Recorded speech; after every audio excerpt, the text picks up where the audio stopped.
I did not intend to enter the world of cultivation, yet in just 10 years I have become the peerless master of this era. However, I have remained adamant about living the life of a mere mortal.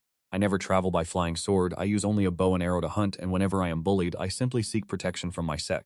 This is only because upon transmigrating to the Xianlin continent, I received a mortal system. As long as I live like an ordinary mortal, I can grow stronger and receive all kinds of rewards. For the past 10 years, I have worked from sunrise to sunset, and today I have become an invincible powerhouse of this age.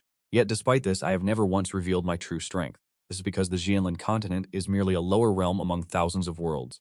Therefore, I prepared to lie low for another 30 years before finally venturing out into the world. I had assumed my concealment was absolutely perfect, but with the Empress of the Yaoqi Holy Land emerging from a 10,000-year seclusion, everything has changed. She is actually capable of hearing my innermost thoughts. However, I remain completely oblivious to this fact. At this moment, as I am humming a tune and preparing a meal, the entire Yaoqi Holy Land begins to tremble violently. I furrow my brows slightly, step outside the door, and gaze toward the horizon. Has that legendary ancestor finally achieved a breakthrough? At the same time, the Yaoqi Holy Palace erupts with brilliant radiant hues, all of which streak toward the very direction I am looking. I stand still for a moment and hear the resounding toll of a heavy bell. Only when a major event occurs is the sacred bell of the Yaoqi Holy Land rung.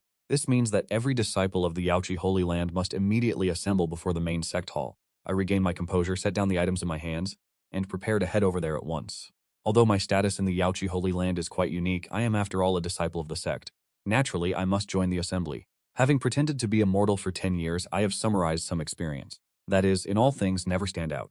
I should do as others do, but what troubles me slightly is how I am supposed to get there. The main sect hall is quite far from Shenyun Peak. A cultivator on a flying sword would reach it in half a minute. If I am not allowed to fly, running there on foot would likely take me several hours.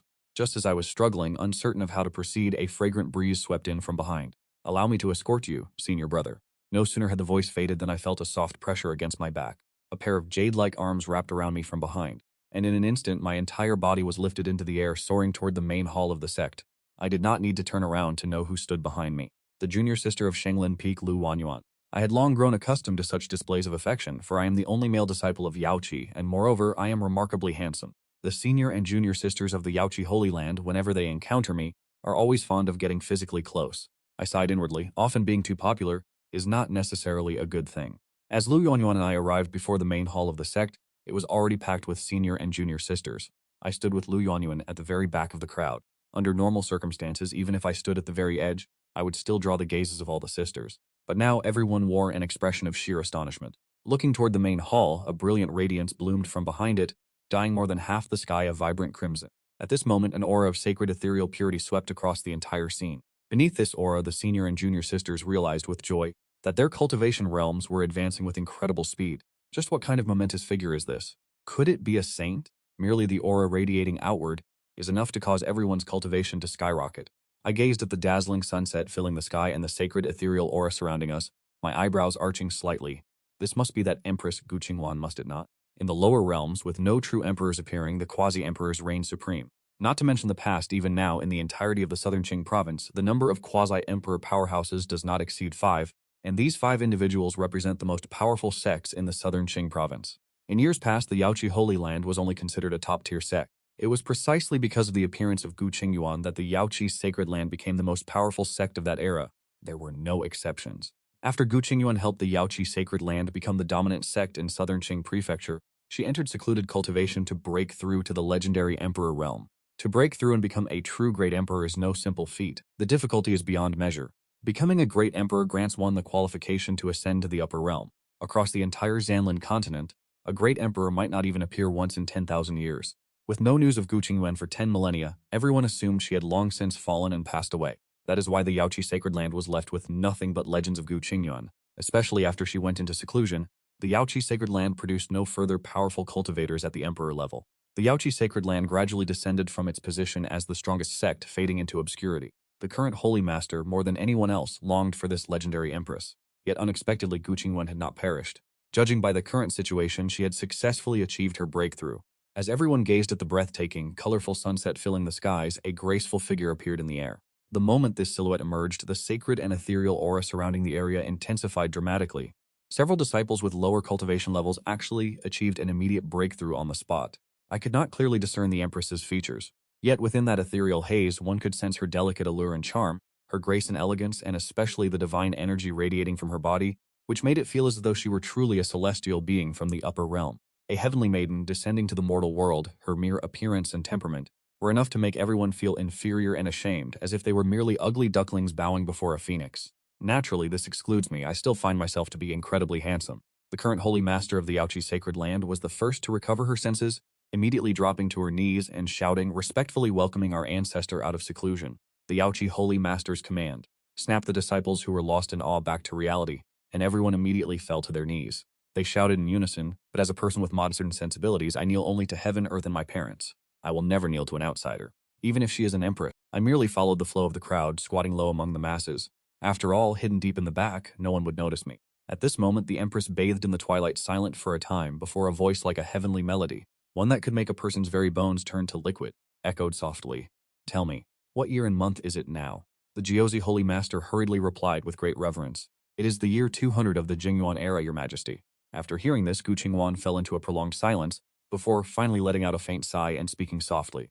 To think that 10,000 years have passed in the blink of an eye. What has become of the Jiuzi Holy Land now? At the mention of this, the Jiaozi Holy Master wore an expression of deep shame and spoke. The strength of the Jiaozi Holy Land today has declined significantly compared to when the Ancestor still presided over us. We currently only hold the 28th position in the ranking of sects within the Nanqing Prefecture. However, after finishing his sentence, the Jiaozi Holy Master's expression turned incomparably fervent. But now that the Ancestor has emerged from seclusion, the Jiaozi Holy Land will surely reclaim the position of the #1 sect. We shall restore our former glory. As the Jiaozi Holy Master finished speaking, Gu Qingwan landed before the sect's grand hall. Gu Qingwan looked at the Jiaozi Holy Master with an expressionless face, but before she could speak, a voice reached her ears. Or, to be more precise, it transmitted directly into Gu Qingwan's sea of consciousness. Forget it, in this current state, surviving another 10 years will be a challenge. Who? As soon as this voice emerged, Gu Qingwan, usually so cold and composed, could not help but knit her brows. Who is speaking? Wait. Just as Gu Qingwan was about to flare up in anger, she suddenly realized that the people around her showed no signs of reaction. The Jiaozi Holy Master still wore his expression of excitement, and the disciples of the Jiaozi Holy Land were likewise filled with agitation. These people did not seem to hear that voice at all. Gu Qingwan was momentarily stunned. Could it be that she had just suffered an auditory hallucination? Just as Gu Qingwan began to doubt herself, it appears she forcibly fused with the Emperor's heart. This has led to an unstable Emperor's heart. In this state, I fear that in less than 10 years her life will end and her Tao will vanish. Truly, it is a pity, a great pity, to waste such a beautiful person in this manner. Every single word fell directly into Gu Qingwan's sea of consciousness, echoing with a clear resonance. In an instant, Gu Qingwan's expression shifted from indifference to sheer astonishment. What is this sound? Could this be someone's inner thoughts? But what shocked Gu Qingwan the most was, how could this person see through everything at a single glance? The fact that she had forcibly fused with the Emperor's heart, and even knew that her Emperor's heart was unstable. But to claim she would perish in 10 years is absolute nonsense. This voice belonged to a man. After composing herself, Gu Qingxuan swept her gaze across the crowd and quickly spotted me crouching at the back. It couldn't be helped, in the entire Yaochi Holy Land, I was the only male. I was truly too easy to find. When Gu Qingxuan's exquisite gaze swept toward me, I was also looking at her. Our eyes met in a silent exchange. Before Gu Qingxuan could say anything, that familiar voice rang out once more. Why is she looking at me? Could it be? Right, the Yaochi Holy Land has never accepted male disciples. My presence here before was only due to the influence of my master. Damn it, this woman isn't planning to expel me, is she? If this woman dares to drive me away, then even my master's reputation will likely be of no use. The old man is truly finished. Where will the old man go to pose as a mortal cultivator from now on? At this moment, Gu Qingxuan realized that the culprit was none other than the youth standing before him. An aura of immense pressure erupted from Gu Qingxuan. This person appeared gentle and refined, his very countenance as dazzling as a god descended from the heavens. Why then was his speech so vulgar and unruly? From this woman to the talk of posing as a mortal cultivator, Gu Qingxuan began to draw connections. Between the earlier incident where I pierced through her emperor heart with a single glance, and this remark about posing as a mortal, Gu Qingxuan seemed to have deduced something. However, Gu Qingxuan did not flare up. Instead, she scanned the crowd and lifted her head slightly. Since you already know who I am the Jin Kong of legends from the past 10,000 years, having endured countless hardships and tribulations. At last I have merged with the Emperor heart and ascended as a true Supreme Emperor. My return shall undoubtedly restore the glory of the Jiaoqi. Are you willing to accompany me? Gu Qingxuan's words sounded like a question, yet they resonated with such force that none dared to doubt her. Many disciples knelt before Gu Qingxuan, each stirred with immense excitement, eager to follow the great emperor, to conquer the Shanlin continent, to forge a new era, and within the rolling tides of history, to carve out a legendary mark. Who would not desire this? All the disciples were trembling with fervor. They shouted in unison, "We vow to follow the great emperor for generations to come, to restore the glory of the Jiaoqi." Gu Qingshuan looked at the ecstatic disciples before her, feeling deeply satisfied. Restore the glory? Restore your aged face? You at most have 10 or 8 years left to live. You have barely walked halfway, and you are already penniless. With what are you going to restore anything? My mocking voice pierced through, every word clearly echoing within Gu Qingshuan's sea of consciousness. At this moment, Gu Qingshuan gritted her teeth, her lips twitching in restrained fury. Gu Qingshuan truly, why must this scoundrel's tongue be so venomous? He simply refuses to cease his incessant prattling. However, Gu Qingshuan reconsidered the matter previously discussed and ultimately held her patience, looking upon the multitude of disciples before her as she spoke. Return to your respective mountain peaks for now. I shall personally select the most gifted among you to become my direct disciples. Gu Qingshuan's words caused the senior and junior sisters of the Yaoqi Holy Land to become incredibly stirred with excitement. To become a direct disciple of a great emperor? Even if one fails to replicate the glory of the imperial realm, achieving the rank of a quasi-emperor would be enough to stand as a titan of power in the southern Qing province. This was truly a destiny-altering opportunity. In an instant, the senior and junior sisters were filled with fervor, exchanging excited glances. After looking amongst themselves, they offered their collective thanks and bows, and only then began to prepare for their departure. Gu Qingshuan gazed upon the countless disciples before her, maintaining an expressionless countenance, yet her eyes seemed to flicker ever so slightly, repeatedly drifting toward my direction. Fortunately, she did not inquire about what had transpired. I breathed a sigh of relief, resolved that once I returned I would not step a single foot outside of Shenyun Peak. With a look of fortune, I turned and walked, blending into the crowd, thanking the heavens in my heart. Yet what I did not realize was that the moment I turned to flee as fast as my legs could carry me, Gu Qingshuan, who had remained cold and indifferent until now, revealed a dangerous, slight curve at the corner of her peerless, beautiful lips. Very quickly, just as I was about to step off the square in front of the main sect hall, Gu Qingshuan cast what seemed to be an indifferent glance, followed immediately by a frown as she coldly remarked, "Wait, who is this? Why is there a male cultivator present in our Yaoqi Holy Land? Is there no sense of propriety left?" My body instantly stiffened, my feet rooted to the spot, unable to move a muscle. As soon as Gu Qingshuan's words fell, the senior and junior sisters of Yaoqi who were about to disperse all halted in their tracks. They turned their gaze toward me in unison, their eyes filled with concern and the palpable fear that I might be summarily expelled from the Yaoqi Holy Land. Yet when they shifted their gaze toward Gu Qingshuan, their looks unconsciously carried a sense of supplication, hoping that their patriarch might show leniency. A crowd of peerless, beautiful women displaying such expressions truly evokes a profound sense of pity and affection in one's heart. Feeling the weight of countless eyes upon him, the corner of Gu Qingshuan's mouth couldn't help but twitch. He was secretly astonished within his heart. How could this young man's reputation within the Yaoqi Holy Land be this profound? Almost the entire sect was pleading on his behalf. He certainly knew how to win the hearts of others. Once the Yaoqi Holy Lord collected his thoughts, he hurriedly stepped forward to explain, his tone filled with clear bias in my favor.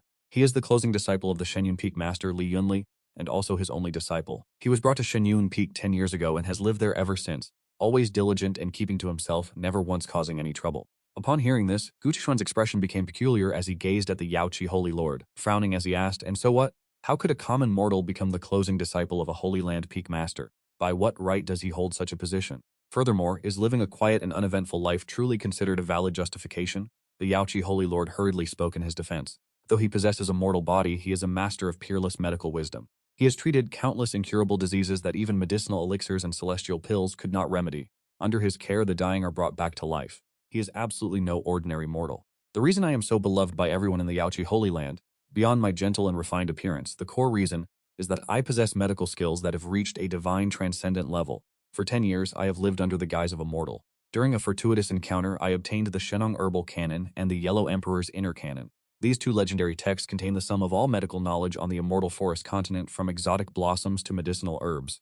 They allow for the concoction of countless miraculous remedies effective for cultivators of any rank. Whenever anyone suffers from an ailment that defies conventional healing, they seek me out for treatment. Over time, from the Holy Lord down to the lowest disciple, everyone has come to view me as a priceless treasure, treating me like one of their own family. Gu Qingshuan raised an eyebrow upon hearing this, a sudden realization dawning upon him. No wonder he had recognized that my mental state was unstable with just a single glance.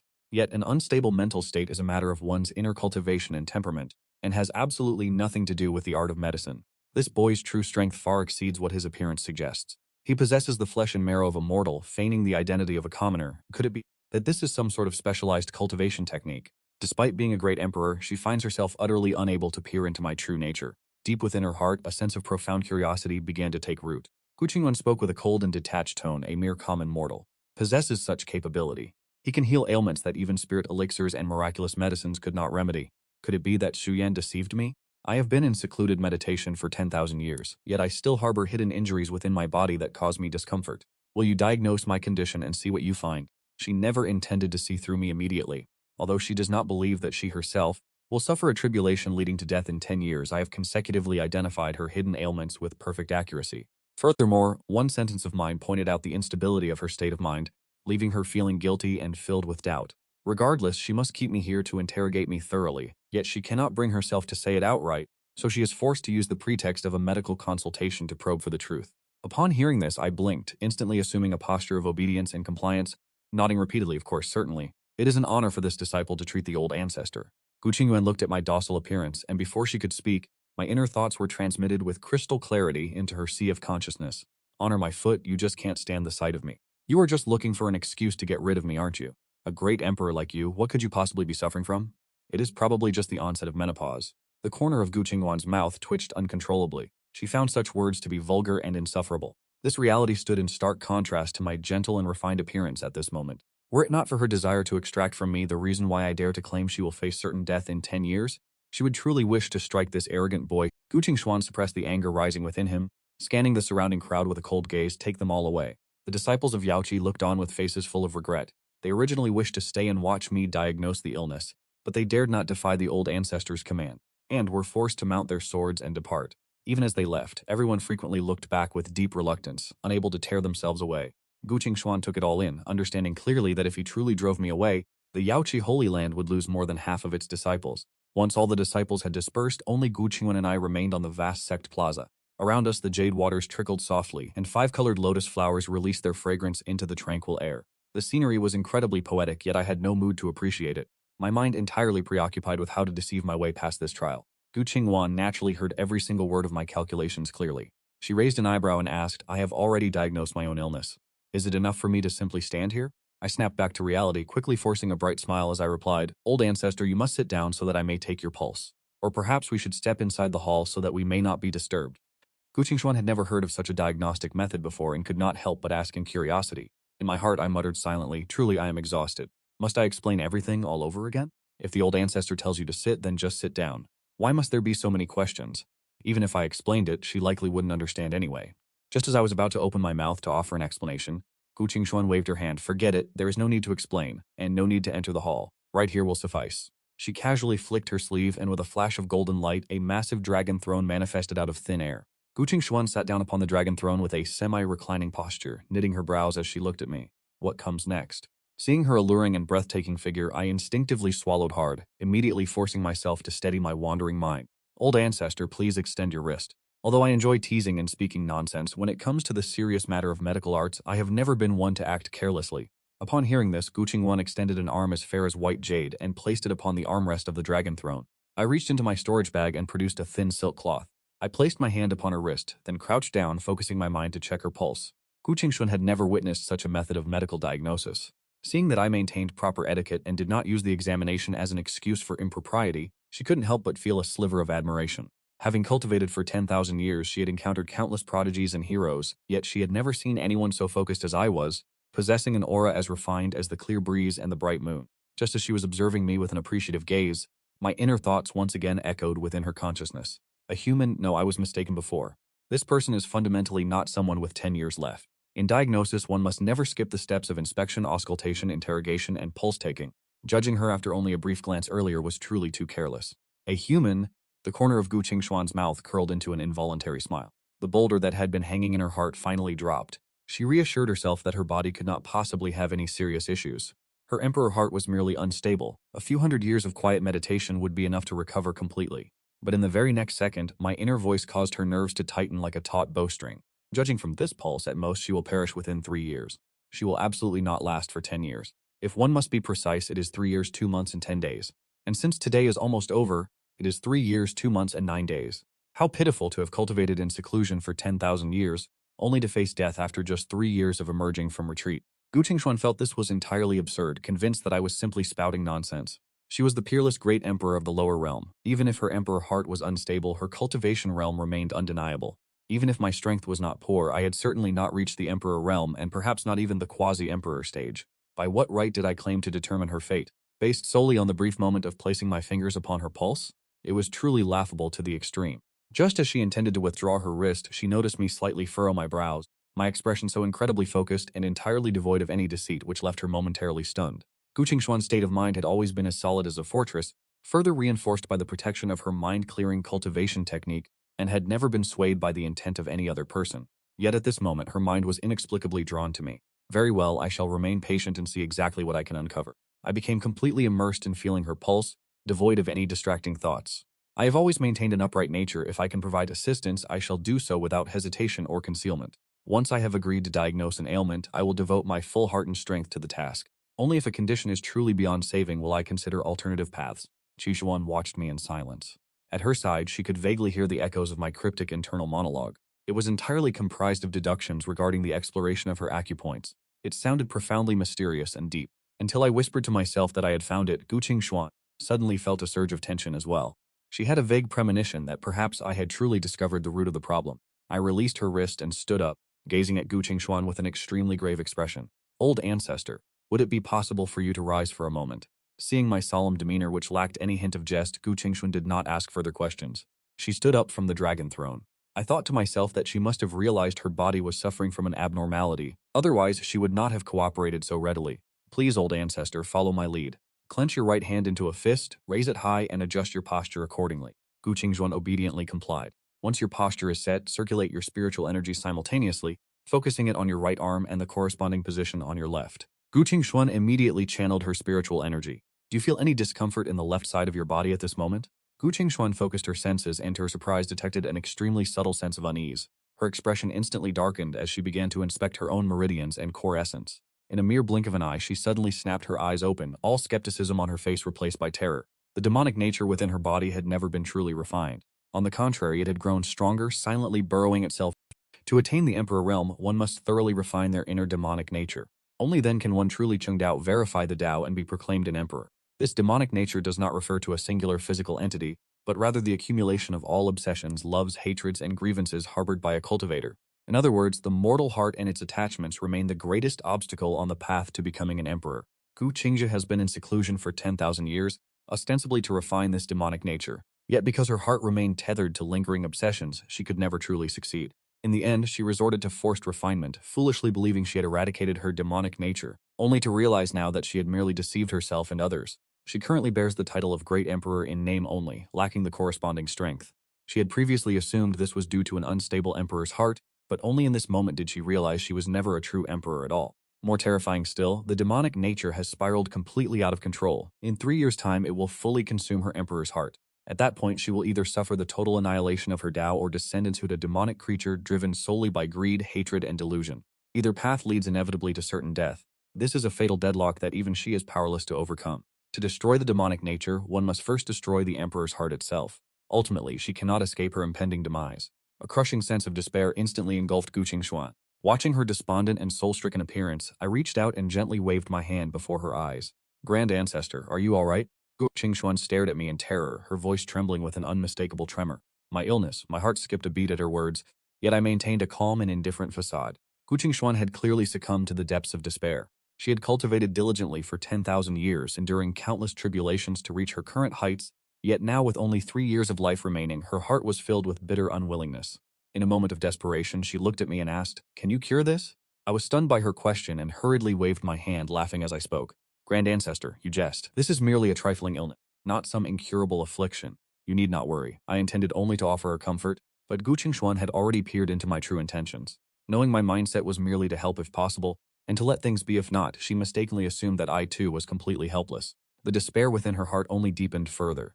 Even the last glimmer of hope had shattered. But at that very moment, my inner voice resonated clearly within her sea of consciousness once more. The cause of the ailment was merely a physical affliction. The problem was far easier to resolve than one might imagine. It was entirely curable, and I had already formulated a solution. In fact, I had already conceived of 2 distinct methods for treatment. The only issue remaining was, those methods of treatment were highly unorthodox. If I were to voice them aloud, I would surely be branded a pervert. It was entirely possible that she would decapitate me on the spot. Gu Qingshuan blinked, jolted awake from the depths of her despair, her eyes filled with utter disbelief. It could actually be cured. This was not a statement I had spoken aloud, but the most honest thought from the depths of my heart, completely devoid of deceit, exactly like how I had accurately diagnosed the stagnation of her internal energy earlier. Every single word was the truth. She was both astonished and overjoyed, feeling a surge of impatience, yet afraid of startling me. She forced herself to remain composed and asked indifferently, "Since you know the cause of the affliction, how should it be treated?" I had already resolved to play it safe, and as I cut away the thin silk, I offered a submissive smile. "Old Ancestor, as a great emperor, you suffer from no grave illness. It is merely a residual weakness of blood and chi, a consequence of your 10,000-year seclusion. With a few days of rest, you will recover fully." Having spoken, I prepared to take my leave. I whispered to myself, "From this day forth I shall remain in seclusion at Shenyun Peak. I shall not venture out again, keeping a safe distance from this empress. Sooner or later she will surely forget an insignificant character such as myself." Ko Qingxuan heard my inner thoughts with absolute clarity, a flicker of cunning dancing in her eyes, as she leaned back leisurely against her dragon throne, her posture half reclining, exuding an air of effortless grace. I was dazzled by her appearance and quickly averted my gaze, my cheeks flushing slightly red. Seeing my shy demeanor, Ko Qingxuan felt a stir in her heart, finding this young man to be rather endearing. She lifted her eyes toward me, her voice carrying a resonant, languid tone. "You have yet to cure my affliction. How can you simply walk away?" The old ancestor was never truly ill, so naturally there was no need for any treatment. Gu Qingxuan raised an eyebrow. "Whether I was ill or not was a matter for another time. You, after all, possess a mortal body. For you to remain in the Yaoqi sacred land is ultimately against the rules. If word were to spread, would it not make our sacred land appear incompetent?" I cursed her silently in my heart. Gu Qingxuan heard my complaints clearly. The corner of her mouth twitched repeatedly. She suppressed the rising anger in her heart, however. "Considering your dedicated service to Yaoqi all these years, I will make an exception for you just this once. From this day forth you shall be my personal disciple, and I shall teach you myself so that in the shortest time possible, you may catch up to the other disciples of your generation within the sacred land." She deliberately emphasized the word teach, her tone carrying a hint of grinding teeth. I stood frozen in place, momentarily stunned, my heart filled with disbelief. After regaining my composure, I hurriedly waved my hands and said, "Old ancestor, perhaps it is best to reconsider. I am but a mortal without spiritual roots. There is no way for me to cultivate. Even if you were to pile endless treasures of heaven and earth upon me, it would still be useless. My previous master has already attempted this." Hearing me say this, Gu Qingxuan raised an eyebrow again and declared in a commanding voice, "I am a great emperor. Do you truly think your former master is comparable to me? If I say it is possible, then it is certainly possible." I put on a blank, bewildered expression. What is a great emperor, anyway? My path of cultivation in the future will be far more formidable than any great emperor. My inner thoughts caused Gu Qingxuan to grit her teeth in frustration. This fellow is far too arrogant. As the strongest great emperor in the lower realm, am I truly worth nothing in his eyes? She struggled to contain her fury, denying me any further chance to speak, and rose directly from her mass. "Having just emerged from seclusion today, I must gain an understanding of the current state of the Xianlin continent. From tomorrow onwards, you shall follow me to begin your cultivation. You may leave now and return to find me tomorrow." I remained rooted to the spot. Watching the slender, tall silhouette of Gu Qingxuan, I let out a helpless sigh. She was already nearly my height, and with those high-heeled jade boots, she stood half a head taller than me now. The pressure of being looked down upon forced me to bow my head in resignation, cursing her silently in my heart. That old hag Gu Qingxuan's eye twitched again, and looking at me, she could finally no longer restrain herself from shouting, "Why are you not leaving yet? What are you still doing, sticking your tongue out at me?" She was truly afraid that I would continue to mutter more nonsense. If I were to keep provoking that old hag, she would surely lose her patience and slap me to death. Startled by her shout, I hastily acknowledged her command and turned to flee for my life. What kind of madness has possessed this old hag again? I should just leave. Gu Qingxuan watched the back of my retreating figure. It was not until she could no longer hear my inner thoughts that she finally shed her cold and arrogant facade, collapsing wearily onto the golden dragon throne, gazing in the direction where I had vanished and shaking her head slightly. This wretched brat radiates mystery throughout his entire being. How is it that she can hear his inner voice? How did he discern the instability of her state of mind with a single glance? And how did he accurately judge the demonic nature lurking within her? These questions were things she could not yet fully comprehend, but she was willing to take the time to observe him slowly. However, what concerned her the most was she truly that fierce and unsightly? Why did I harbor such a strong prejudice against her? Setting aside her emperor-level strength, her appearance in the past had been peerless throughout the southern Qing prefecture, with countless talented youths and powerful experts vying to pursue her. Now, having emerged from 10,000 years of seclusion to attain the emperor realm, her aura had become even more ethereal and transcendental. Yet every time I opened my mouth, I called her an old hag, leaving her to wonder, had she truly become an ugly old woman? Although she inherently paid no mind to her appearance, she was still choked with rage by my taunts. Yet bound by her status as a great emperor, she refused to lower herself to appease me. Given her temperament, she would rather face death than humble herself. Upon returning to Shenyun Peak, I began prepping vegetables for a meal while contemplating whether I should pack my belongings and flee. Expecting me to cultivate is an entirely unrealistic prospect. I possess no spiritual roots and cannot absorb the spiritual energy of heaven and earth. To grow stronger, I must rely solely on the system. Yet I could not bear to simply depart. After all, I had not yet bid farewell to my beautiful master. I had long since come to regard her as family. It was she who brought me to the Yaochi sacred land all those years ago. Regardless of the circumstances, I could not leave without a proper goodbye. But the problem remains. My master has always acted according to her own whims, with her whereabouts being entirely unpredictable. During my 10 years at the Yaochi sacred land, there were times she would vanish for an entire year before finally deigning to return. Under the current circumstances, even lingering here for another month seems difficult. Involuntarily, a wave of melancholy rose within me. The following morning, I rose at daybreak. Today, I had to head to the Sect's main hall to find Gu Qingwan.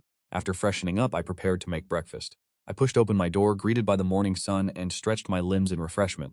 Suddenly, a clear notification sound from the system rang out. Yesterday's mortal points increased by 1050. I was instantly stunned. Over 1,000 mortal points? Typically, I would only accumulate 1 or 200 points per day at most. Why has the amount increased so dramatically this time? Before I could process this, the system's voice resonated once more. Host has reached the milestone of 1,000 mortal points in a single day for the first time. Reward, 1 Bagua furnace has been deposited to the host Qiankun bag. I was left dumbfounded. Could it possibly be the very one belonging to Taishang Laojun? While lost in thought, I opened the Qiankun bag attached to my waist. This Qiankun bag was a system reward, capable of storing far more items than the common spatial rings of this world. There were plenty of items, but since I could not extract them using my consciousness, I had to reach in with my hands. After rummaging around for a while, I finally managed to pull it out. A colossal pill refining furnace, standing 3 to 4 meters tall, its entire body jet black, exuding an aura of ancient majesty. It was covered in intricate blazing inscriptions that, the moment they appeared, emitted a vast and heavy pressure, sending a jolt through my very heart. Although I had never laid eyes on the true Bagua furnace before, I knew that the versions depicted in television dramas bore no resemblance to the overwhelming presence of the furnace before me. It was certainly no mundane object. Could this truly be the furnace of Taishang Laojun? I saw no need to delve too deeply into its origins, regardless of its history. As long as it was powerful, that was enough. Looking at this massive furnace, a sudden urge to refine elixirs arose within me. The system had long ago bestowed upon me a manual on alchemy. Several years ago, I had mastered the alchemy techniques within that book to a divine level, but I had never possessed the opportunity to put them into practice. Lacking spiritual energy, I could not generate the alchemical flames required, and by relying on firewood and kindling, I could only refine common remedies for colds and minor ailments. It was entirely impossible to refine heavenly treasures and earthly materials. For instance, with a single stalk of ice and grass, even burning down all the vegetation in the Jiaoji sacred land might not be enough to refine it. I fetched a ladder and climbed up to the rim of the Bagua furnace to peer inside. The interior was pitch black, save for a few murals depicting dancing flames. I recalled the Bagua furnace of Taishang Laojun, which contained the Samadhi true fire. If I possessed such divine flames, I could refine elixirs at my own whim. However, the furnace was completely empty, leaving me somewhat disappointed. Just as I was feeling a sense of regret, the Bagua furnace seemed to perceive my thoughts. The murals inside suddenly surged to life, and with a roar, the entire massive furnace was instantly illuminated by flames. My heart filled with joy. Items from the system were naturally bound to me, capable of understanding my intent. I tested it by shifting my thoughts, and the flames within the furnace immediately extinguished. I climbed down from the ladder, feeling immensely satisfied, and decided that when I returned tonight, I would attempt to refine elixirs while preparing breakfast. I still wondered why I had received so many mortal points yesterday. In the 10 years since arriving at the Jiaoji sacred land, I had never received such a large amount, with the only exception being the 11th day. With 4,000 points obtained, I carefully reconsidered the situation. The only difference from yesterday was my encounter with Gu Qingshuan. Could it be related to her? I suddenly realized that mortals are inherently governed by the 7 emotions and 6 desires. Having these fluctuations is the standard state of existence. Previously, my life at the Jiaoji sacred grounds was far too tranquil. With my master and senior sisters tending to my every need, free of worry, my mindset was fundamentally unlike that of a mortal. Yesterday, however, I had to carefully navigate my words with Gu Qingshuan, constantly fearful of being cast out and even more terrified that she would force me to cultivate. This state of constant apprehension is the true mindset of a mortal. Having thought this through, a strange smile crept onto my face. This being the case, not only can I not run away, but I must strive to stay close to Gu Qingshuan. Because in less than half an hour by her side, I earned as many mortal points as I had in the previous 10 days combined. This is truly a massive profit. At the same time, high above Shenyun Peak, Gu Qingshuan looked down at me cooking below with a face full of confusion, catching only faint whispers of me mumbling something about a massive profit, but she could not clearly hear the full context of my words. Upon arrival, she had immediately been drawn to that colossal 8 trigrams furnace. The thick, ancient aura radiating from it left even her, the foremost quasi-emperor of the southern Qing province from 10,000 years ago, feeling a sense of dread. She hovered in the air for a moment before landing gracefully in the courtyard, watching me handle the firewood for cooking, completely oblivious to her arrival. She cleared her throat and spoke, "Cooking, are you?" Hearing her voice, I stiffened, looking up to find Gu Qingshuan. Today she wore a simple white and cyan robe, shedding the seductive allure of the previous day, yet she remained peerlessly beautiful, her eyes as clear as tranquil autumn water untainted by the mundane world. Under the brilliant morning sun, she resembled a fairy stepped out from a painting, causing me to swallow a lump in my throat instinctively.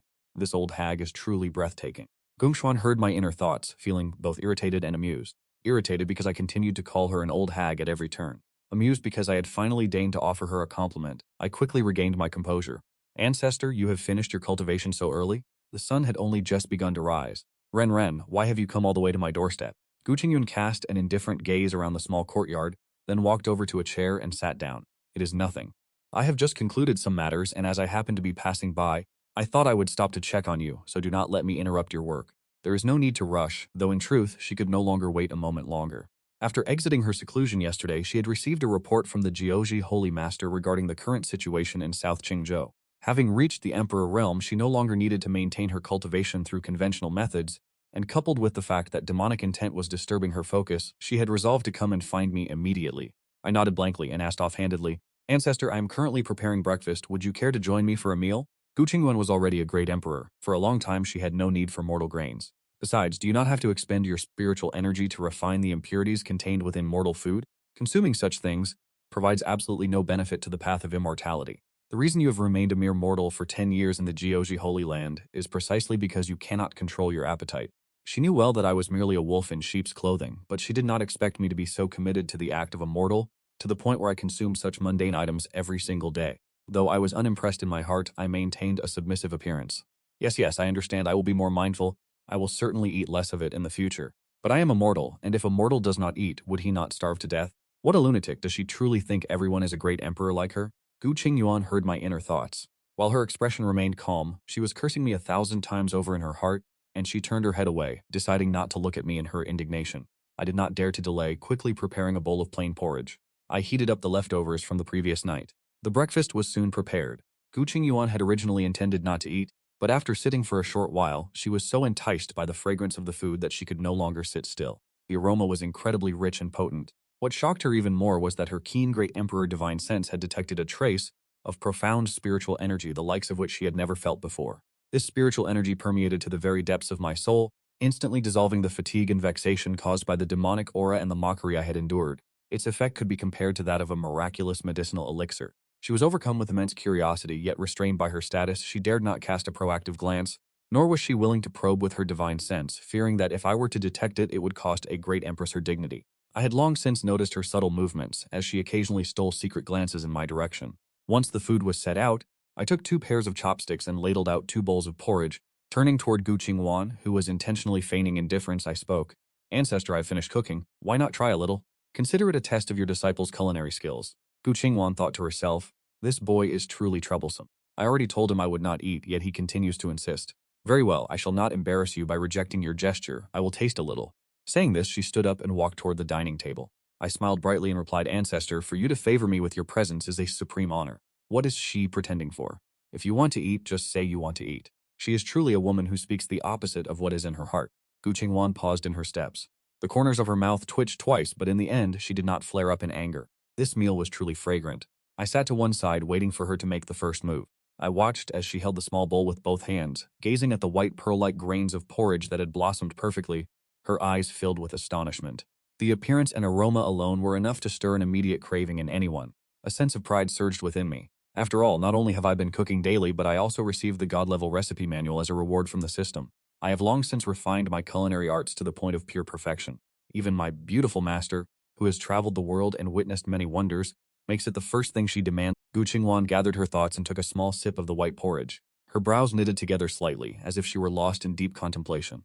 I stared at her, stunned, unable to discern whether she found the meal delicious or not. Without a moment's hesitation, she took another sip. The suspicion on her face vanished in an instant, replaced by utter shock. A glimmer of sheer disbelief even flickered in her eyes. Hidden within this simple bowl of white porridge was a faint trace of Tao rhyme. In the Jianlin continent, all things can lead to enlightenment. Whether reading scrolls or practicing the sword, one may find the path. And Tao rhyme is the manifestation of the heavenly Tao, a power that every cultivator yearns for above all else. A mere shred of the heavenly Tao, even if one could only grasp a fraction, would be enough to transform a common outer disciple into a formidable titan within a century. Even for a great emperor such as her, advancing even a single step requires one to comprehend the heavenly Tao. How then could such a precious trace of Dao rhyme manifest within a humble bowl of porridge? Observing her startled expression, I asked with bated breath, "Old ancestor, is the taste to your liking?" Gu Qingwan was jolted back to reality. She looked at me with a face full of shock, her heart trembling with profound emotion. What kind of monstrous existence is this man reincarnated from? There is Dao rhyme in white porridge, and judging by his demeanor, it seems he himself has no idea what manner of profound cultivation he is practicing. After regaining her composure, she suppressed the raging storm within her heart and replied calmly, "It is acceptable." I pursed my lips and bowed my head to finish my own meal, cursing silently in my heart, why pretend to be so indifferent? If it tastes good, just admit that it is delicious. Gu Qingwan gritted her teeth, too weary to bother calculating with me. This bowl of porridge was truly the most delectable meal she had ever consumed in her entire life. Not to mention, she was receiving the benefits of the Dao rhyme completely free of charge. Naturally, she would never dream of refusing such a gift. 5 or 6 minutes later, I stared at the completely empty table, utterly dumbfounded. Have these old monsters never eaten a proper meal since the day they were born? She ate far too quickly. At first she maintained her dignified image, taking small bites and eating with grace, but by the end she had abandoned all pretense, finishing the bowl in 3 swift gulps. A single grain of rice remained on her scarlet lips, giving her an unexpectedly cute and playful appearance. Gu Qingwan's face flushed a deep crimson, triggered by the sound of my inner thoughts. Clearing her throat awkwardly, she asked, "Do you intend to refine elixirs today?"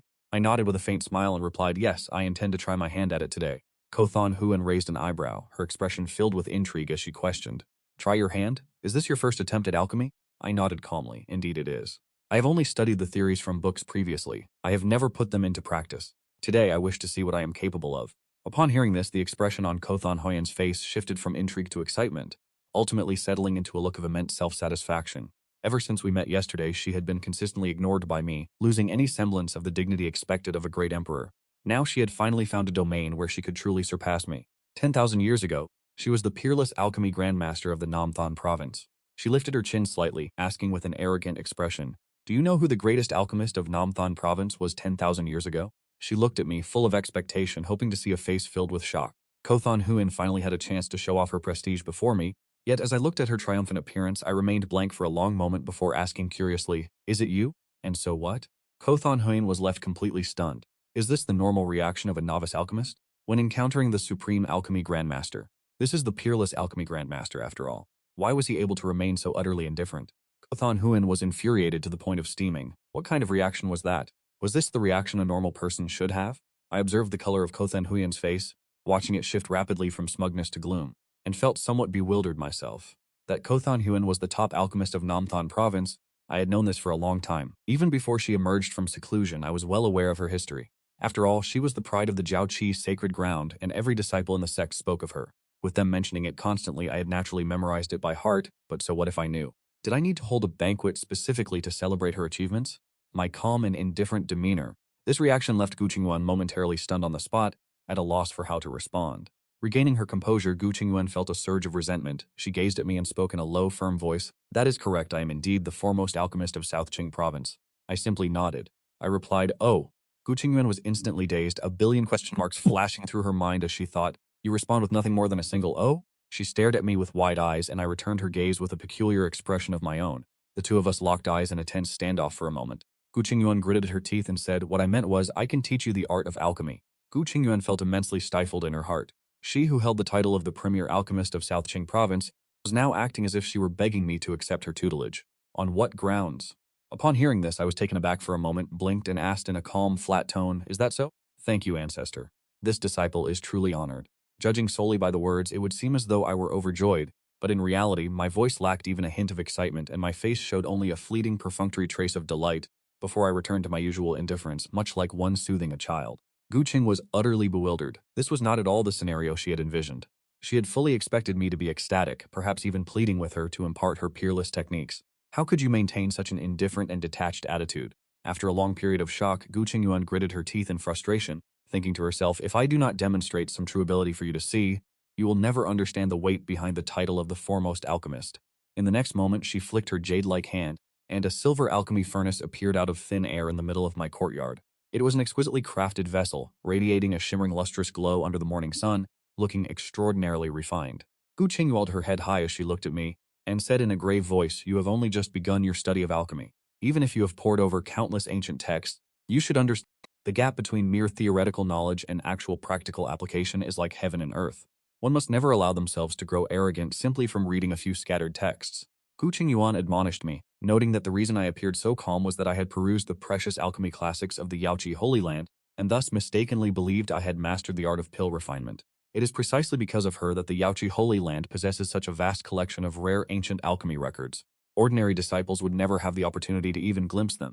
Yet, because of my unique status in Yaoqi, no one dared to stop me from reading these classics. She understood better than anyone that more than half of those texts were written by her own hand. She now felt it necessary to strictly correct my frivolous and conceited attitude. Sensing the earnest warning in her words, I realized that my previous reaction had been far too perfunctory. Wanbei knows his error. From this day forward, I will surely humble myself and seek your guidance.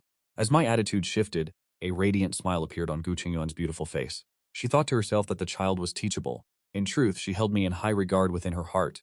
This young child had already seen through her inner demonic nature and her unsettled heart as an empress, and even the meals he prepared carried a faint trace of Tao truly befitting a peerless genius. Yet a genius requires the proper temperament above all else. As a senior, she felt obligated to offer some guidance, a stream of pure, holy white light condensed in the palm of Gu Qingyuan. I will demonstrate the process for you once. Watch closely. Yes, Ancestor, I apologize for the trouble. You have truly exhausted yourself for my sake. Hearing my flattering words, the smile on Gu Qingyuan's face deepened even further. Immediately after, she channeled the white light into the silver cauldron. A silver flame suddenly ignited with fierce intensity, a holy aura washing directly over my face. Gu Qingyuan began to explain the alchemy process while preparing to place the herbs into the furnace. Yet at this very moment, my mind drifted elsewhere. The dragon spirit herb can neutralize toxin. The heavenly silk flower has restorative and nourishing properties, but if these two are combined, I fear it will not end well. For their attributes are fundamentally at odds with one another. The Guangtian ginseng is mandatory. It must be preserved, while the dragon spirit pressure must be replaced with something else. What would be a reasonable substitute? Ginseng? The pure yang cloud lotus is perfectly suited to replace the ginseng.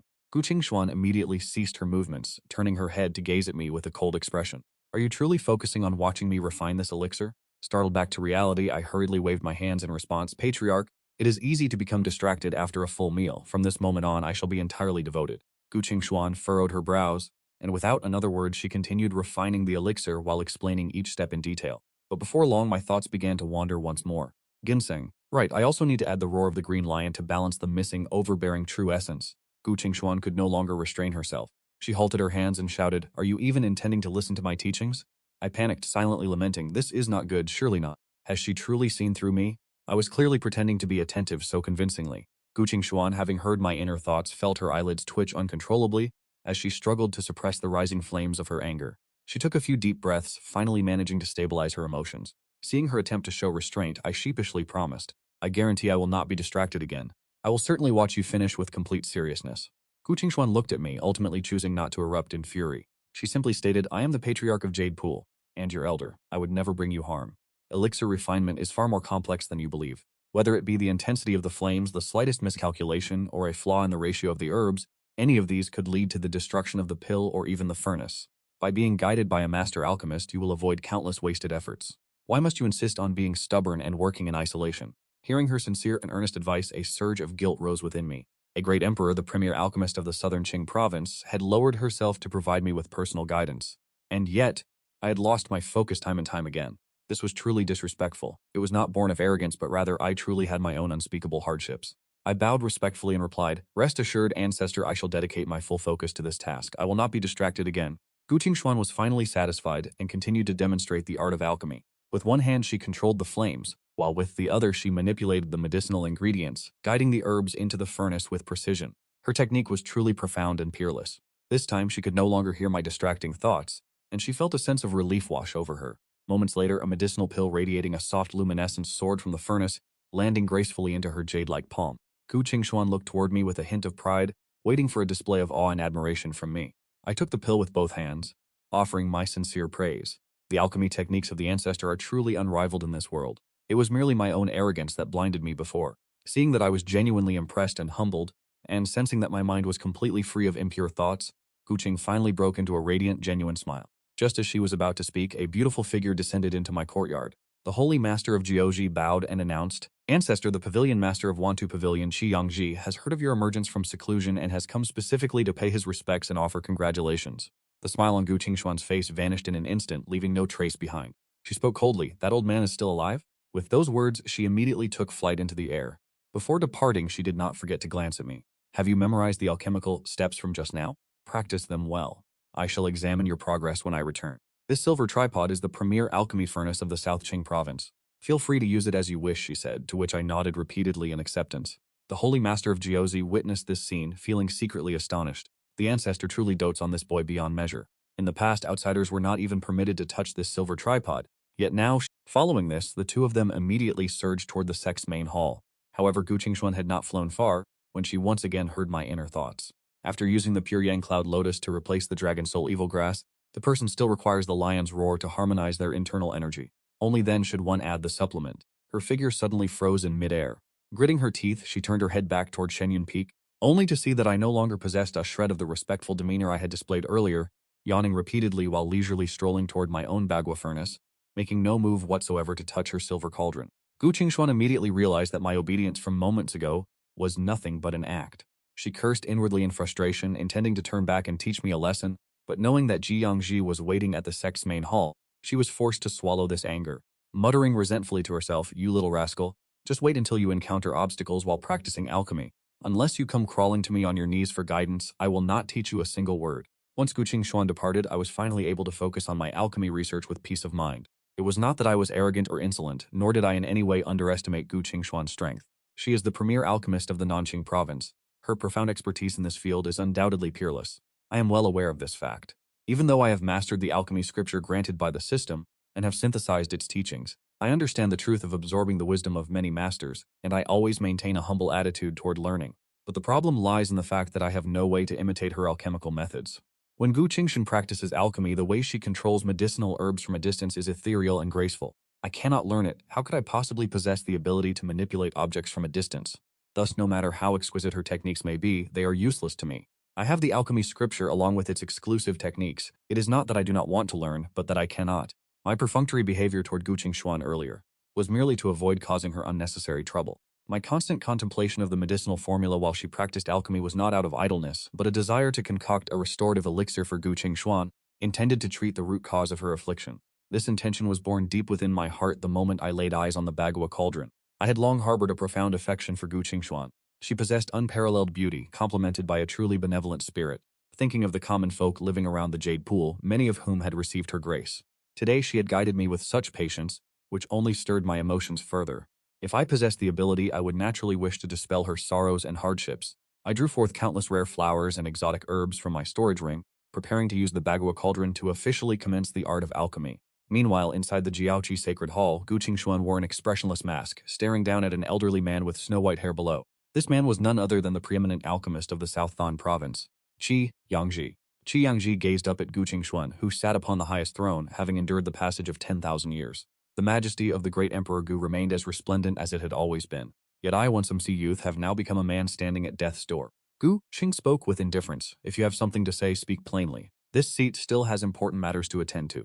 At this moment, the only thought in her mind was to return quickly to Shenyun Peak, to observe my alchemy, hoping that when I encountered difficulties and was forced to beg for help, Qi Yangji might notice her distraction. Her tone carried a note of provocation. "When I arrived, I saw you instructing a male disciple. Surely the talent of this disciple far surpasses mine in the past. Back then you dismissed me for my dull aptitude. Surely your high-ranking disciple must possess exceptional talent, correct?" In years past, Qi Yangji had begged to be accepted into the Gu Qingxuan sect, only to be rejected on the grounds of poor aptitude. This event was once widely recounted across South Than province, yet now he had risen to become the foremost alchemist of the region.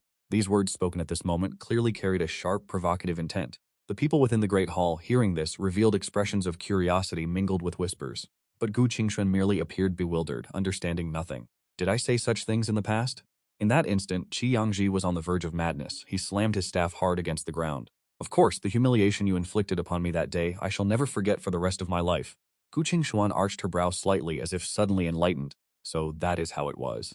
Was it you who pulled the strings behind the scenes, inciting Wandan Pavilion to stand against Yao Qi all those years ago? I had nearly forgotten about that." She did not show a hint of pretense, nor did she make any deliberate attempt to provoke him. To her, the events of those years were merely a trivial matter. It had long since been cast to the back of her mind. Qi Yangji trembled from head to toe with rage. The obsession he held regarding a grudge spanning 10,000 years held not even the slightest weight in the eyes of Gu Qingxuan. "If there is nothing else, you may take your leave. I still have disciples to instruct." She remained completely indifferent to the grudges of the past, focused solely on returning to Shenyun Peak as quickly as possible.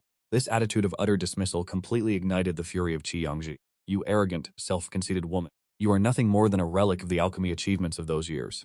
Today I have successfully refined a saint-level medicinal pill, a feat you could never accomplish even in your prime. And I am now the #1 alchemist, the true master of Nanqing Zhou.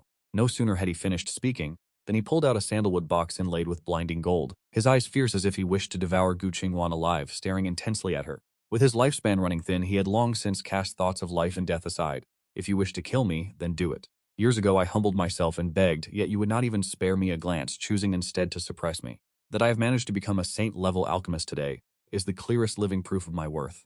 The roar of Qi Yangji's indignant fury echoed throughout the great hall. Everyone present was utterly stunned and astonished. They had never known of the friction that existed between Qi Yangji and Gu Qingwan, so the root of it all stemmed from a deep-seated grievance that had persisted for so long. Just as everyone thought that Gu Qingwan would be provoked by this, her eyes suddenly lit up with realization. Finally, I have figured it out. That boy possesses a mortal body, and he is fundamentally unable to cultivate.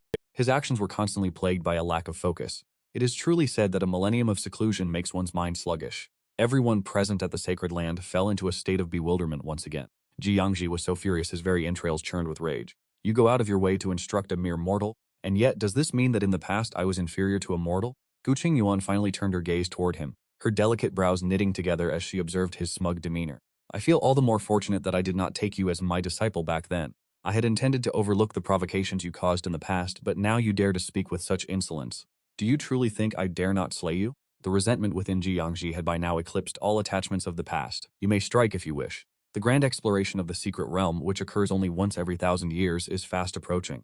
Do not even dream of participating, Jiaoji Sacred Land. Even if you slay me, that outcome will not change. The era when you could cover the heavens with a single hand has long since passed. Nanqing Prefecture is now under the dominion of the Wandan Pavilion. The Jiaozi Sacred Lord roared in anger. You dare to utter threats against a great emperor? Destroy the Jiaozi Sacred Land, you say? Jiangji let out a cold, mocking laugh, responding with absolute confidence. I am merely stating facts. Are you aware that for this opening of the secret realm, only those who possess a sacred artifact are permitted to enter? Gu Qingyun and the Jiaozi Sacred Lord were both visibly startled. They had absolutely no knowledge of this condition. Naturally, you would be ignorant of it. Only the powers that stand at the pinnacle possess the privilege of prior knowledge. Currently, across the entire Danqing dynasty, the number of sects that possess a sacred artifact can be counted on one's fingers. Whereas my Wandan Pavilion holds 2 such sacred artifacts, the 2 of them suddenly realized the sacred-level medicinal pill Ji Yangji possessed was in fact a sacred artifact itself. Gu Qingyuan immediately harbored thoughts of seizing it, but Ji Yangji had already anticipated this. I did not bring the sacred artifact with me today. The medicinal pill within this box is merely a phantom projection of the Dan spirit. Gu Qingyuan's complexion shifted from pale to dark. The secret realm, which opens only every 1,000 years, was the key for Jiaoji to reclaim its former glory. Her own Dao heart was unstable, her inner demons were eroding her, and her lifespan was fading rapidly. If this opportunity were missed, by the time the secret realm opened again, there would no longer be a place for Jiaoji to stand. And whether I could truly heal her condition remains far from certain. The Yaoqi sacred ground is compelled to enter the secret realm, but since the Wandan Pavilion holds the sacred artifact, she cannot afford to go to war against the entire Nanqing Prefecture. Not to mention that Nanqing Prefecture may currently possess more than one great emperor, and she is merely a pseudo-emperor herself. At this moment, the voice of Jiangji echoed once more. However, you could beg me, just as I knelt and begged you to take me as your disciple all those years ago. A terrifying silence descended upon the grand hall. Gu Qingyuan gritted her teeth, driven into a corner. There might still be a glimmer of hope for the demonic nature within her, but this crisis in the secret realm seemed completely hopeless. But at that very instant, a deep, resonant hum suddenly tore through the atmosphere of the entire Yaoqi. The smug expression of Ji Yangji, confident in his victory, and the anxious impatience of Gu Qingyuan froze in an instant, as looks of extreme horror appeared on both of their faces. This is the phenomenon of a sacred artifact descending into the world. Why would a sacred artifact manifest here at the Yaoqi sacred ground? Immediately following, a scent of medicinal elixir, thick to the point of extremity, wafted through the air. It is a saint-grade elixir. Gu Qingyuan's pupils constricted, and she whipped her head around to look in one direction, that direction being exactly the Shenyun Peak where I reside. The sudden phenomenon emerging between heaven and earth convinced everyone present that a sacred artifact had surely descended. The grand hall of the Yaoqi sacred ground seemed to vanish before their eyes, as if everyone were lost in a sea of clouds. In the distant sky, brilliant bands of sunset colors appeared one after another, and arcs of rainbows stretched across the horizon, a sight of magnificent, extraordinary splendor. Just as everyone was gazing around in astonishment, a clear, melodious phoenix cry suddenly echoed across the heavens and earth. A divine phoenix glided gracefully out from the sea of clouds. Its wings emitted a brilliant glazed luster. After spreading its wings and soaring through the sky for a moment, it plunged back deep into the sea of clouds.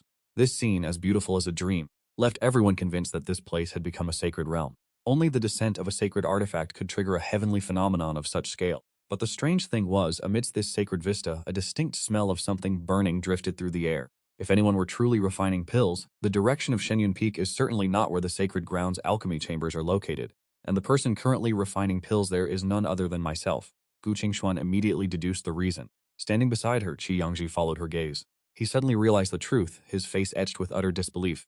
Qi Yangji truly could not fathom that within the realm of Nantianzhou there existed someone capable of refining a saint-grade medicinal pill. He more than anyone else understood clearly just how immense the difficulty of refining a saint-grade elixir truly is. Once Gu Qingxuan regained her composure, she no longer had the heart to concern herself with Qi Yangji or the secret realm. She only wished to rush back to Shenyun Peak immediately to see what on earth I had done to manifest a saint-grade pill. The very next moment her figure vanished from the great hall. Qi Yangji, the sacred grounds leaders, and the others hurriedly followed in her wake. On Shenyun Peak, my face was covered in soot as I fished a pitch-black pill out of the Bagua furnace, which looked no different from a giant piece of goat excrement. I stood on the stool, holding the pill up to the sunlight to inspect it, filled with a sense of helplessness. I'd been careless and made a minor error just moments ago. My first attempt at alchemy was far from my expectations, ultimately producing only this bizarre, misshapen object. I stared blankly at the pill in my hand, my face as dark as the bottom of a pot. Could this thing even be consumed? If I fed it to Gu Qingxuan and she collapsed on the spot, that would be a disaster. She is a woman who spent 10,000 years to reach the great emperor realm. Even with her hidden ailment, she should still have 3 years left to live. It would be a grave injustice if this pill of mine were to send her to her grave prematurely. Thinking of this, I pursed my lips, and without dwelling on it further, I decided to refine another one. A pill with such an appearance would likely be shunned by anyone who laid eyes upon it. Instead of standing there wallowing in regret, I decided to start over, casually tossing the pill onto the dining table, and began preparing the medicinal herbs once more. I have never lacked medicinal supplies. That beautiful master of mine always brings me plenty whenever she returns. Just as I was beginning the alchemy process again, a beautiful figure suddenly. She raised her head, looking at me as I stood upon the ladder. Have you just finished refining the medicinal pill? Seeing her return so unexpectedly quickly, I was left momentarily stunned. Yes, that is correct. Is something the matter? As I spoke, I caught sight of a group of people descending from the horizon led by the Holy Lord of the Jiuji sect and an old man. They did not land in the courtyard but hovered midair. Gu Qingxuan's expression was one of extreme agitation. Where is the medicinal pill? Bring it forth for me to inspect. I was caught in a moment of awkward hesitation. The physical form of that pill was truly unsightly. I had no desire to reveal such a shameful creation. Me hesitate, Gu Qingxuan, overcome with impatience, leapt into the air, seized me by the collar, and dragged me down from the ladder to the ground. I looked at her anxious demeanor, my heart beginning to race. Could it be that I had committed some grave error? I dared not delay any further. I hastily pointed toward the medicinal pill resting upon the dining table. I replied hurriedly, that is it right there. Respected ancestor, have I perhaps done something wrong? Gu Qingxuan followed the direction of my finger and looked over. In the next heartbeat, the pitch-black pill was securely in her hand. She examined it carefully for a moment, confirming beyond a doubt that it was indeed a saint-grade medicinal pill. Although it did not possess the dazzling luster of Ji Yangji's pill, and it was admittedly rather ugly and grotesque, its authenticity was unquestionable. It was undoubtedly a saint-grade pill. Ji Yangji, still hovering in the air, recognized the grade of the pill the moment he laid eyes upon it. His gaze toward me was as if he had seen a ghost. How could one of such a young age possibly refine a saint-grade medicinal pill? Gu Qingxuan's face could no longer maintain its stern composure, and she broke into a radiant, sincere smile. Standing beside her, I watched with a bewildered expression, feeling that her behavior was truly bizarre. Gu Qingxuan suddenly reached out and pinched my cheek. You brat! Did you not dare to claim that you had never dabbled in alchemy before? The pain from her pinch caused my face to contort in agony. I truly do not have it. My lord, please release your grip first. It hurts. Kothon Huan's grip loosened slightly, but she still refused to let go of me. So, are you attempting to deceive me? I also began to lose my patience. Will you release me or not? If you do not, I shall hold nothing back. Kothon Huan was suddenly stunned and she hurriedly let go. I reached up and gently rubbed my ear. My tone also became noticeably softer and more gentle. The Holy Master of Yaoqi stood at a distance observing this scene, her expression becoming increasingly peculiar. Ji Yangji's expression was dark and cold, his heart filled with envy. I remained standing in place. Seeing Kothon Yuan's 180-degree change in attitude, I insisted that this was truly my first time refining elixirs, and I had never once deceived her. Observing my sincere demeanor and looking at the elixir in her hand, Kothon Huyen could not help but be deeply shaken. If one could refine a saint-grade elixir on their first attempt, such talent would truly be terrifying. She used her divine sense to probe into the elixir, and in an instant she was enveloped by a vast and boundless aura of the Tao. This Tao aura was identical to the energy radiating from the bowl of white porridge from earlier this morning. Thinking of this, the gaze Kothon Hien directed toward me became even more complex. She understood clearly that I possessed a unique Dao aura, yet I seemed completely unaware of it myself. She did not wish to inquire too deeply at this moment, lest she cause me to raise my defenses. The most pressing matter at hand was this saint-grade elixir. With it, the Yaoqi Holy Land would finally have the qualifications to enter that secret realm. The opportunities contained within are truly immeasurable. Although this elixir was refined by me, I remained oblivious to its true value. While Kothan Huan could have secretly taken it for herself, she did not wish to act in such a manner. Since she intended to forge an alliance with me, she would naturally not stoop to such shameful deception. Not to mention, this elixir was originally refined by me to treat her stubborn ailment. Kothan Huan looked at me and smiled, "May you gift this elixir to me." I simply thought she needed it to nourish her body, so I nodded immediately. "Please, take it. It was refined specifically for you, after all." As soon as the words left my lips, I hurried to stammer an excuse to mask my true intentions. Gu Qingwan watched my flustered appearance, her smile deepening, though she did not expose me. "In that case, I shall accept it." I nodded and replied, "Then I will continue refining pills. Consider it my way of practicing cultivation." Hearing this, Gu Qingwan spoke up, stating that she still had matters of the sect to attend to, and told me, "Go ahead and tend to your own affairs first." I let out a sigh of relief and continued sorting the herbs, still feeling disgruntled about having my ear pinched just moments ago. Gu Qingwan, hearing my inner thoughts, could not help but chuckle softly. She squatted down beside me once more and whispered an apology. Her actions caused the tips of my ears to turn crimson. Flustered, I gathered the herbs and headed toward the bagua furnace, avoiding her gaze. Gu Qingwan watched my clumsy behavior, laughing incessantly, her trust in me growing even stronger. She moved a step forward and helped me sort the medicinal herbs, but her expression suddenly turned icy cold. She snapped her head toward Ji Yongji, who was hovering in the sky, burning with rage. The gentleness from moments ago vanished completely. With an expressionless face, Gu Qingwan appeared before Ji Yongji in the blink of an eye. The aura of a great emperor erupted suddenly, radiating in all directions, causing Ji Yongji and the disciples of the Wandan Pavilion to break out in a cold sweat. "Do you think that in my current state I would not dare to kill you?" With murderous intent burning undisguised, Ji Yongji gritted his teeth, struggling against the pressure. "If you have the ability, then kill me. I have never known the meaning of fear." Gu Qingwan's lips curled into a sneer of utter contempt. "Death has always been a swift release, and you do not have much of your lifespan left anyway. You have wasted 10,000 years of hearts. From this point on, keep your eyes wide open and watch. Watch as it suffers defeat step by step right before your very eyes, until it finally vanishes into thin air along with your demise." Having said this, she turned and flew back toward Shenyun Peak, leaving behind only a dismissive command for the guests to depart. Ji Yongji watched her retreating figure, gnashing his teeth and cursing loudly. The master of Yaoqi immediately stepped forward, signaling for Ji Yongji's group to leave the Yaoqi grounds. Just as Ji Yongji's group was about to wave their sleeves and depart in anger, a divine phenomenon, shaking the heavens and the earth with a resonant hum, appeared once more. The divine phoenix manifested again, a clear omen that another saint-grade medicinal pill had been born, sweeping across the realm. Ji Yongji stood rooted to the spot, his heart overflowing with terror. Could a saint-grade pill really be refined with such effortless ease? Upon Shenyun Peak, I looked at the golden luminous pill radiating brilliant light in my palm, a look of satisfaction finally appearing on my face. At the very least, I have finally refined a pill of some substance this time. Gu Qingxuan, standing by my side, was incredibly agitated. My posture earlier while refining the pill had been completely devoid of any protocol. I had even stuck half my body into the bagua furnace. There was absolutely no dignity of a master alchemist to be found, yet ironically, I had truly managed to refine a saint-grade pill once again. She looked at me, filled with anticipation, hoping that I might immediately hand over the medicinal pill. As I silently calculated how to heal the hidden injuries within her body, I pondered, having known her for less than a day, if I were to suddenly offer a pill I had just refined, she would likely not dare to accept it. Perhaps it would be better to wait until we are more familiar before gifting it to her. And so I tucked the medicinal pill away. Although Gu Qingxuan felt a hint of disappointment, she did not press me. The two of us had only just met, after all. She was willing to wait patiently. After putting the pill away, I cautiously asked the Ancestor, "Shall we begin our cultivation now?" Gu Qingxuan waved her hand, stating that she first needed to observe my daily habits, so that she could design a cultivation method tailored specifically for me. Upon hearing this, I stretched contentedly, then walked toward my room to take a nap, leaving Gu Qingxuan standing there in utter bewilderment. For the next 10 days or so, Gu Qingxuan remained stationed at the small courtyard on Shenyun Peak. Following me like a shadow, she never left my side, and she gradually grasped the rhythm of my daily routine. I wake up early to prepare breakfast, tidy up the courtyard, then return to my room for a nap, only to rise at midday to cook lunch. By afternoon, I would either take a short nap or head out to the garden halfway up the mountain to catch pests. At twilight, I would prepare dinner, and after finishing the meal, I would digest, occasionally refine elixirs for a while, and then retire to bed very early. Gu Qingxuan watched me day in and day out, doing nothing but eating, sleeping, and performing manual labor. Seeing no trace of cultivation in my daily life, she was filled with curiosity, yet she never interfered. Spending our mornings and evenings together, I gradually let down my guard against her. Our relationship grew closer with each passing day, and our conversations became far more natural and relaxed. Yet I still found the situation baffling.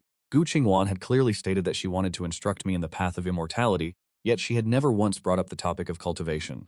Instead, she spent her days lingering around me. Whatever I did, she would follow along and do the same. Occasionally, she would even roll up her sleeves to help me wash dishes or tidy up. Excluding those rare moments when she had to step away to meet with the sect masters of the major factions in Nanqing Zhangzhou, she spent all her remaining time attached to my side, leading me to wonder what hidden motive she truly harbored. One morning, after Gu Qingwan had finished her breakfast, she leaned back in her chair with an expression of pure contentment and said to me, "For lunch today, let's make that soy-braised pork knuckle we had yesterday." I looked at her with a highly peculiar expression. Why must we have pork knuckle every single day? Besides, I have to travel all the way down to Zhenyun town just to buy the ingredients. It is incredibly troublesome. Hearing this, Gu Qingwan looked dissatisfied and retorted, "What is so troublesome about that? I can take you there and back in the blink of an eye. This afternoon, you and I can head down to the town for a stroll while we're at it." I raised an eyebrow, seeing through her facade. Wanting the pork knuckle was secondary.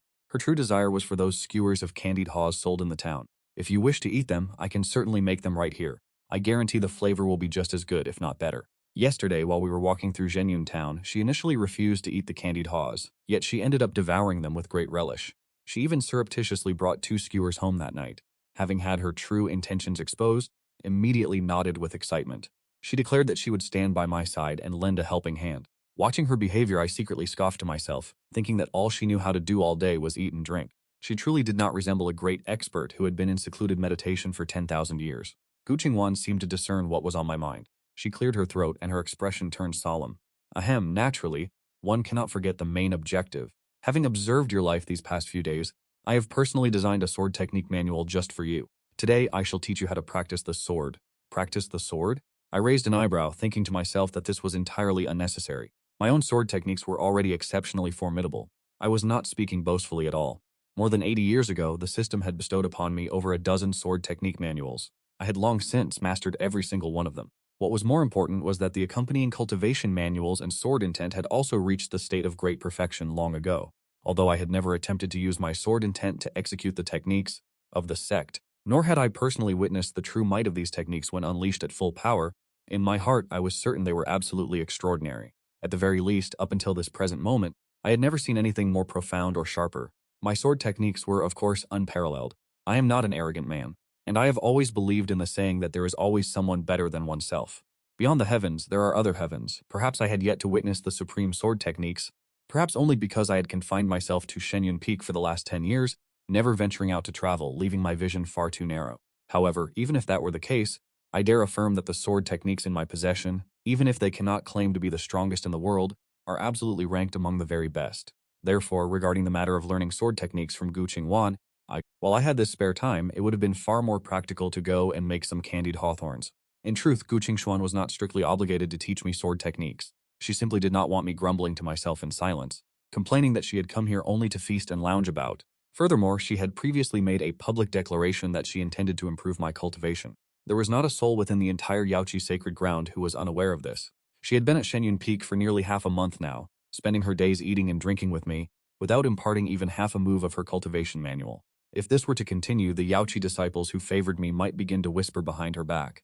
As for my inner reluctance to study the sword, Gu Qingxuan did not give it much thought. She firmly believed that my swordsmanship was not to be underestimated, for after all, I was the one who on my very first attempt at alchemy managed to produce a high-grade medicinal pill. However, swordsmanship is entirely different from the art of alchemy. The process of alchemy is relatively fixed, and one's techniques are rarely improved by observing others. The core of alchemy relies solely on one's innate talent, whereas swordsmanship is different. Even if one has already attained an extraordinary level of skill, one can still derive inspiration from the maneuvers of others. Regarding the cultivation of internal manuals and sword intent, it has always been the case that the more one possesses, the better. Moreover, the sword technique Gu Qingxuan was preparing to demonstrate for me was not some ordinary skill but a supreme art she had created when she broke through to the Emperor realm. Looking across the entirety of the Nanqing Zhangzhou region, it would undoubtedly rank among the most formidable sword techniques in existence.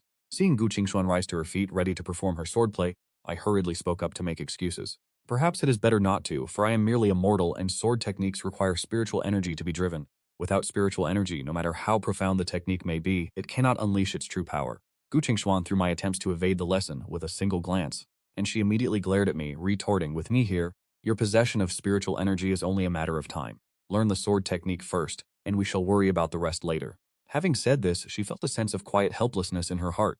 If outsiders knew that an empress like herself was personally imparting sword techniques, they would have long since knelt down in gratitude. Yet, I was the only one who pushed the opportunity away time and time again. One would think that she was the one begging me to learn. Seeing the resolute attitude of Gu Qingshuan, I had no other choice but to yield. I quickly cleared away the dishes and took my seat at the table. After tidying up the courtyard, I pulled out a small stool and sat in the corner. Gu Qingshuan stood prominently in the center of the yard. In her hand, she gripped a long sword that shimmered with a silvery light. "Are you prepared?" She looked toward me and asked. I immediately put on an expression of great interest and nodded repeatedly. Ready, I was ready, but in the depths of my heart I felt entirely indifferent and bored. Having interacted for over 10 days, Gu Qingshuan had long since grown accustomed to this facade of mine. Her tolerance had grown exponentially. She no longer even bothered to call me a little bastard. Standing in the center of the courtyard, Gu Qingshuan took a deep breath and began to execute her sword technique. She did not channel any spiritual energy, but instead slowly dismantled the fundamental moves of this sword manual. But the moment her figure began to move, the melancholy and boredom on my face instantly vanished. My eyes suddenly lit up with brilliance. Gu Qingshuan, focused entirely on performing the sword technique, naturally caught the change in my expression. The corners of her mouth could not help but twitch upward, and a trace of triumph welled up in her heart. It seemed the momentum of this emperor-tier sword technique had finally forced me to acknowledge her skill. She cleared her mind, concentrating on her form, as exclamations of amazement reached her ears. And these praises were not merely empty words spilling from my lips, but genuine commendations rising from the depths of my heart. Realizing that her sword technique had truly earned my approval, an indescribable joy surged within Gu Qingshuan's heart. Her naturally calm face began to brighten, and she could no longer suppress the smile forming on her lips. Before the sword dance was even finished, Gu Qingshuan's movements gradually became stiff and awkward, completely losing the natural graceful flow she had displayed at the beginning. Her aura had diminished by more than half, and she looked nothing more than an outer sect disciple who had just begun learning the basics of sword arts. Her mind had long been muddled by my reactions, leaving her completely unable to focus on the sword path itself. Seeing her abruptly cease her movements, I immediately stood up, clapping my hands while offering words of praise, putting on a facade of awe as if I had just witnessed an unparalleled martial art. Yet in his heart, Gu Qingshuan knew full well that these expressions were merely a charade. With a face full of resentment, she bit her lip and said, "The sword technique hasn't been fully demonstrated yet." Hearing this, I was stunned. Thinking she intended to continue dancing, I promptly sat back down and casually remarked, "Then please do continue." Gu Qingshuan looked at me, fell silent for a few seconds, then blushing, she instructed, "You must watch with undivided attention, do you hear me?" I nodded with an expression of utmost seriousness. Naturally, from the very beginning, I had been watching with complete focus. Gu Qingshuan was both frustrated and embarrassed, but unable to expose my deceit, she suppressed the shame in her heart and swung her blade once more, though her mind remained in disarray. Her techniques no longer held the slightest refinement. The imposing aura of an imperial-level martial art had vanished, replaced by nothing more than wild, erratic movements. She had originally intended to have me demonstrate the moves back to her, hoping to expose my perfunctory attitude. Seeing this, I hurriedly pleaded for mercy, promising that I would devote my full concentration to the next part. Qingshuan let out a soft huff, having completely lost all interest in instruction. "If you want to watch, I no longer have the heart to teach you."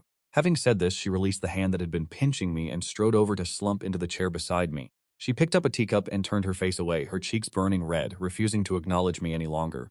The aura that once shook the world as a female emperor had left no trace. Instead, she looked exactly like a young maiden from the neighborhood sulking in anger. I stood there dumbfounded, rubbing my stinging ear, knowing in my heart that I had truly gone a bit too far just now. She had sincerely attempted to impart her sword art to me, yet from start to finish my mind had been drifting elsewhere, though reflecting on it, this truly could not be blamed on me. While Gu Qingshuan's sword technique was formidable, to me the allure of candied haws was far greater.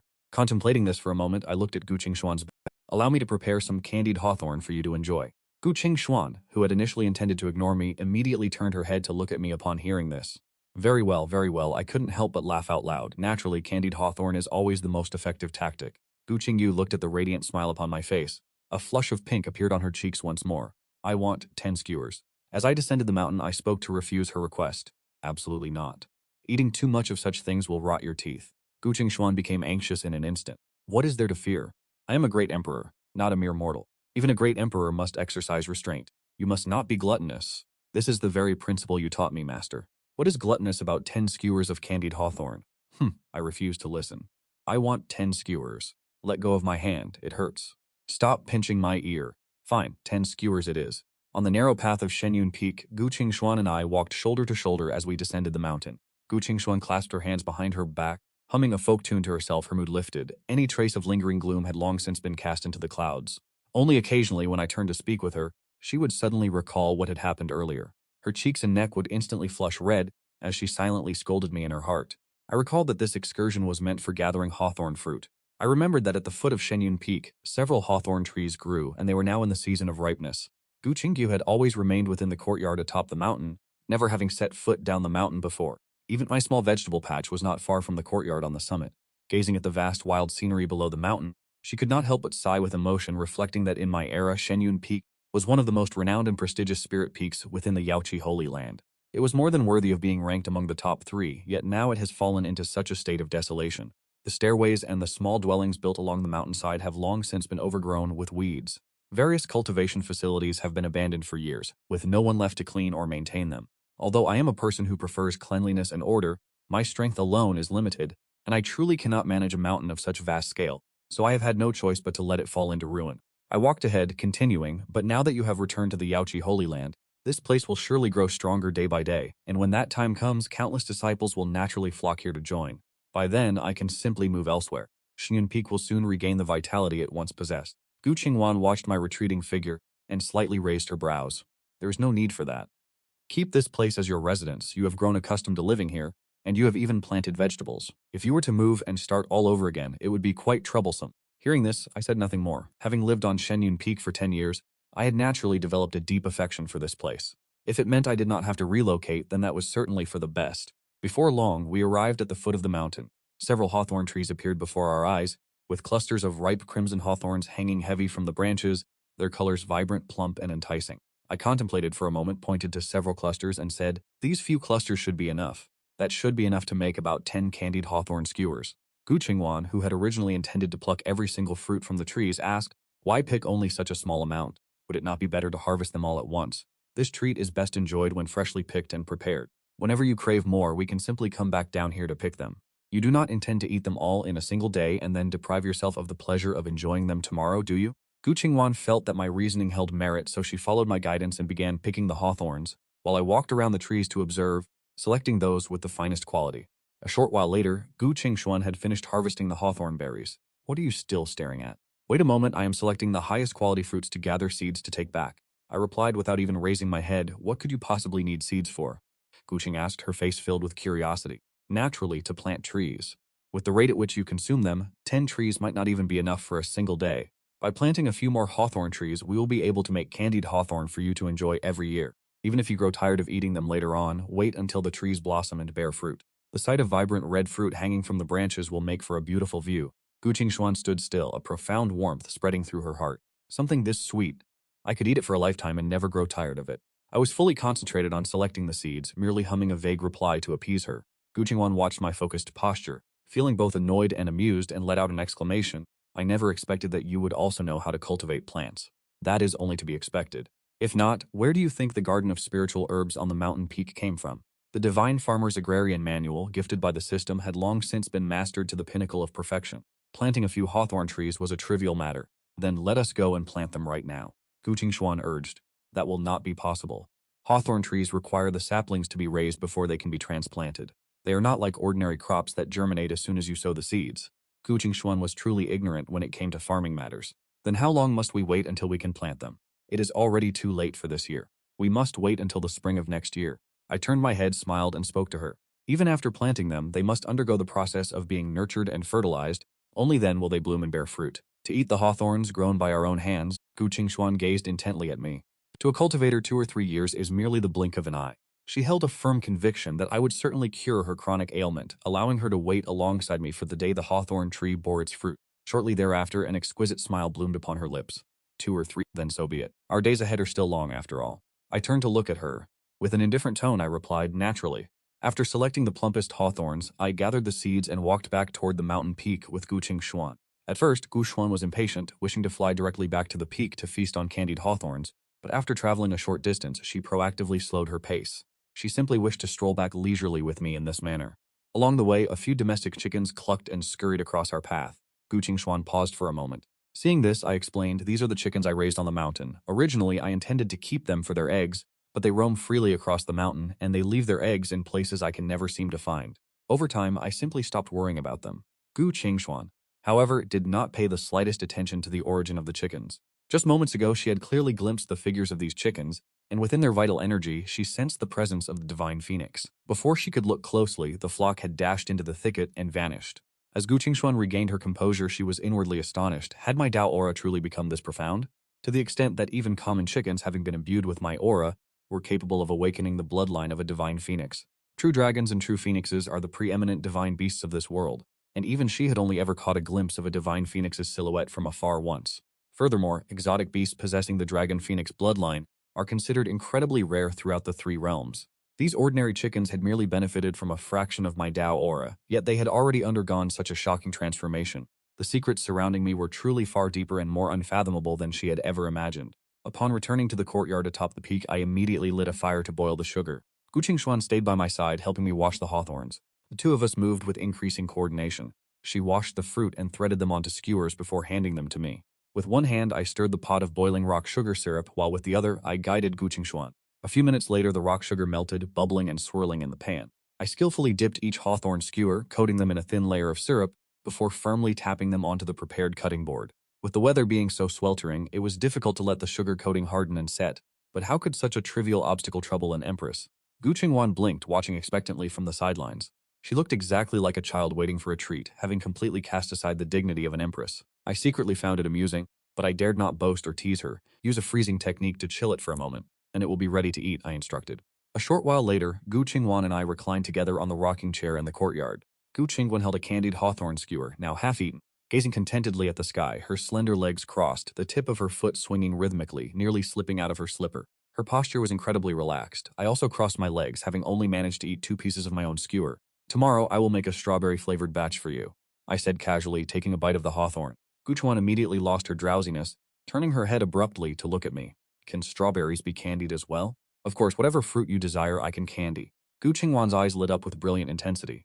Then let us do it now. I shall head down to Yunqian town to purchase strawberries. There are still 8 skewers left here that you haven't finished. Wait until we have finished them. She retorted, 8 skewers are nothing. I can polish those off in an instant.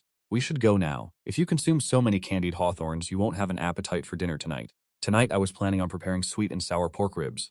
Upon hearing the mention of sweet and sour pork ribs, Gu Qingwan immediately fell into a state of internal conflict. She wanted to sample the new candy flavor, yet she could not bear to miss out on her favorite dish, standing rooted to the spot in a dilemma. Seeing her like this, I could not help but chuckle. Why are you in such a rush? It is not as if you will never be able to eat them again. The days ahead of us are long. Gu Qingwan was slightly startled upon hearing this, then suddenly awakened. She reclined leisurely on the swing, gazing up at the vast expanse of the sky, a gentle smile tracing the corners of her lips. Indeed, she mused, the days ahead of us remain long, I shall say no more. Setting aside the half-eaten candied hawthorn, she closed her eyes, intending to catch a brief respite. There was no need to rush for the midday meal, as I have long since ceased to feel the pangs of hunger. With the candied hawthorn to sate her appetite, Gu Qingwan had no requirement for lunch either. Just as I was drifting into a light slumber, a deep, resonant bell suddenly tolled throughout the Yaoqi sacred ground. I started awake, looking around in bewilderment at my surroundings. Did this bell signal that a distinguished guest had arrived at Yaoqi, or was some great event about to transpire? Reflexively, I glanced at the swing beside me. Gu Qingxin was nowhere to be seen. My heart skipped a beat, and I turned to look toward another corner. Raising an eyebrow in surprise, my expression full of bewilderment, I spoke. What are you doing there? I stepped forward to stand beside Gu Qingyuan, and in her hand she held the very same candied hawthorn I had only half eaten. Gu Qingyuan likely had not expected the Yaoqi sacred ground to sound such a warning bell either. We stared at each other in silence. She looked at me, and I looked at her. Very quickly, Gu Qingyuan looked as flustered as a caught thief. With a guilty glance toward the Sect's main hall, she whispered, "It seems the Empress of the Green Lake has arrived." The Empress of the Green Lake? I blinked. Having transmigrated here for 10 long years, the number of people I have heard of is truly minimal, most being members of the Yaoqi sacred ground. After all, I have remained within the confines of Yaoqi for these years, and given my pretense of living as a mortal cultivator, I have had no need to socialize with outsiders. Yet the Empress of the Green Lake is one of the few names I have heard, for her reputation is truly earth-shattering. The Empress of the Green Lake and Gu Qingyuan are powerhouses of the same generation. In the past, she was just as renowned as Gu Qingyuan, and today her prestige has grown even further, overshadowing her peer. Gu Qingyuan has been in seclusion for 10,000 years. Apart from those within the Yaoqi's sacred ground, few still speak of this ancestor. Those in the outside world have long since forgotten her, but the Empress of the Green Lake has never entered seclusion. She has traversed the southern Thanshiam continent for 10 millennia, her fame growing ever more legendary and world-shaking. What people find most intoxicating about the Empress of the Green Lake is that she is known as the dream lover of every man in the southern Thanshiam continent. Although Gu Qingyuan possesses beauty capable of toppling empires, she has always radiated an aura as frigid as ice, aloof and untouchable, like a distant star. She is a figure whom others can only look up to, not even daring to harbor a single disrespectful or insolent thought. But the Azure Fox Empress is the complete opposite. However, I have never held much admiration for such prominent figures. She also rarely visits the Yaoqi Holy Land. Even if she did, a lowly person like me who toils all day on the mountain wouldn't have the good fortune to meet her. Yet one could deduce with simple logic that she is certainly a figure on the same level as Gu Qingshuan. While I was still lost in thought, Gu Qingwan casually stuffed the last few candied hawthorns into her mouth. The leader said, "This time you will follow me." I stared at her blankly. Why was I following her? For exactly? Before I could finish asking, Gu Qingshuan's jade-like hand firmly gripped my collar, hoisting me up just like a weak chick before immediately streaking toward the Sect's main hall. As we flew, she informed me that 10 days ago the Azure Fox Empress had ascended from the Quasi-Emperor to the Emperor realm. Her arrival at the Yaoqi Holy Land this time is likely for two specific reasons. First, regarding the upcoming opening of the secret realm, and second, she intends to flaunt her sword techniques before me. I am bringing you along so you can personally broaden your horizons by witnessing the Azure Fox Empress's swordplay. Once we arrive at the main hall, sit quietly and do not speak out of turn. Just stay obediently by my side, do you understand? Watch closely and learn. Gu Qingshuan truly and sincerely wished to impart some of her skills to me. Regarding medicinal pills, I had already refined Saint-grade elixirs, the highest level, to the point where even she had to benefit from my work. As for immortal arts, techniques, or divine weapons and treasures, she also harbored the intention to bestow them upon me. But upon further reflection, seeing that I am currently disguised as a prisoner for my cultivation, and even my ability to fly is something I deliberately conceal, there was naturally no way for me to utilize those treasures that required spiritual energy to activate. Perhaps the only thing she could teach me were basic sword techniques. But those moves reminded her of the embarrassing incident from earlier this morning, making her feel so ashamed that she truly didn't have the face to continue demonstrating them for me. That is why she came up with the idea of taking me to witness the swordplay of the Azure Fox Empress. This Azure Fox Empress specializes in the way of the sword. 10,000 years ago, her sword skills were already a level above Gu Qingshuan's. Hearing Gusha's words, my expression turned blank for a moment. Witnessing the swordplay of the Azure Fox Empress? The nature of the sword technique mattered little compared to what came next.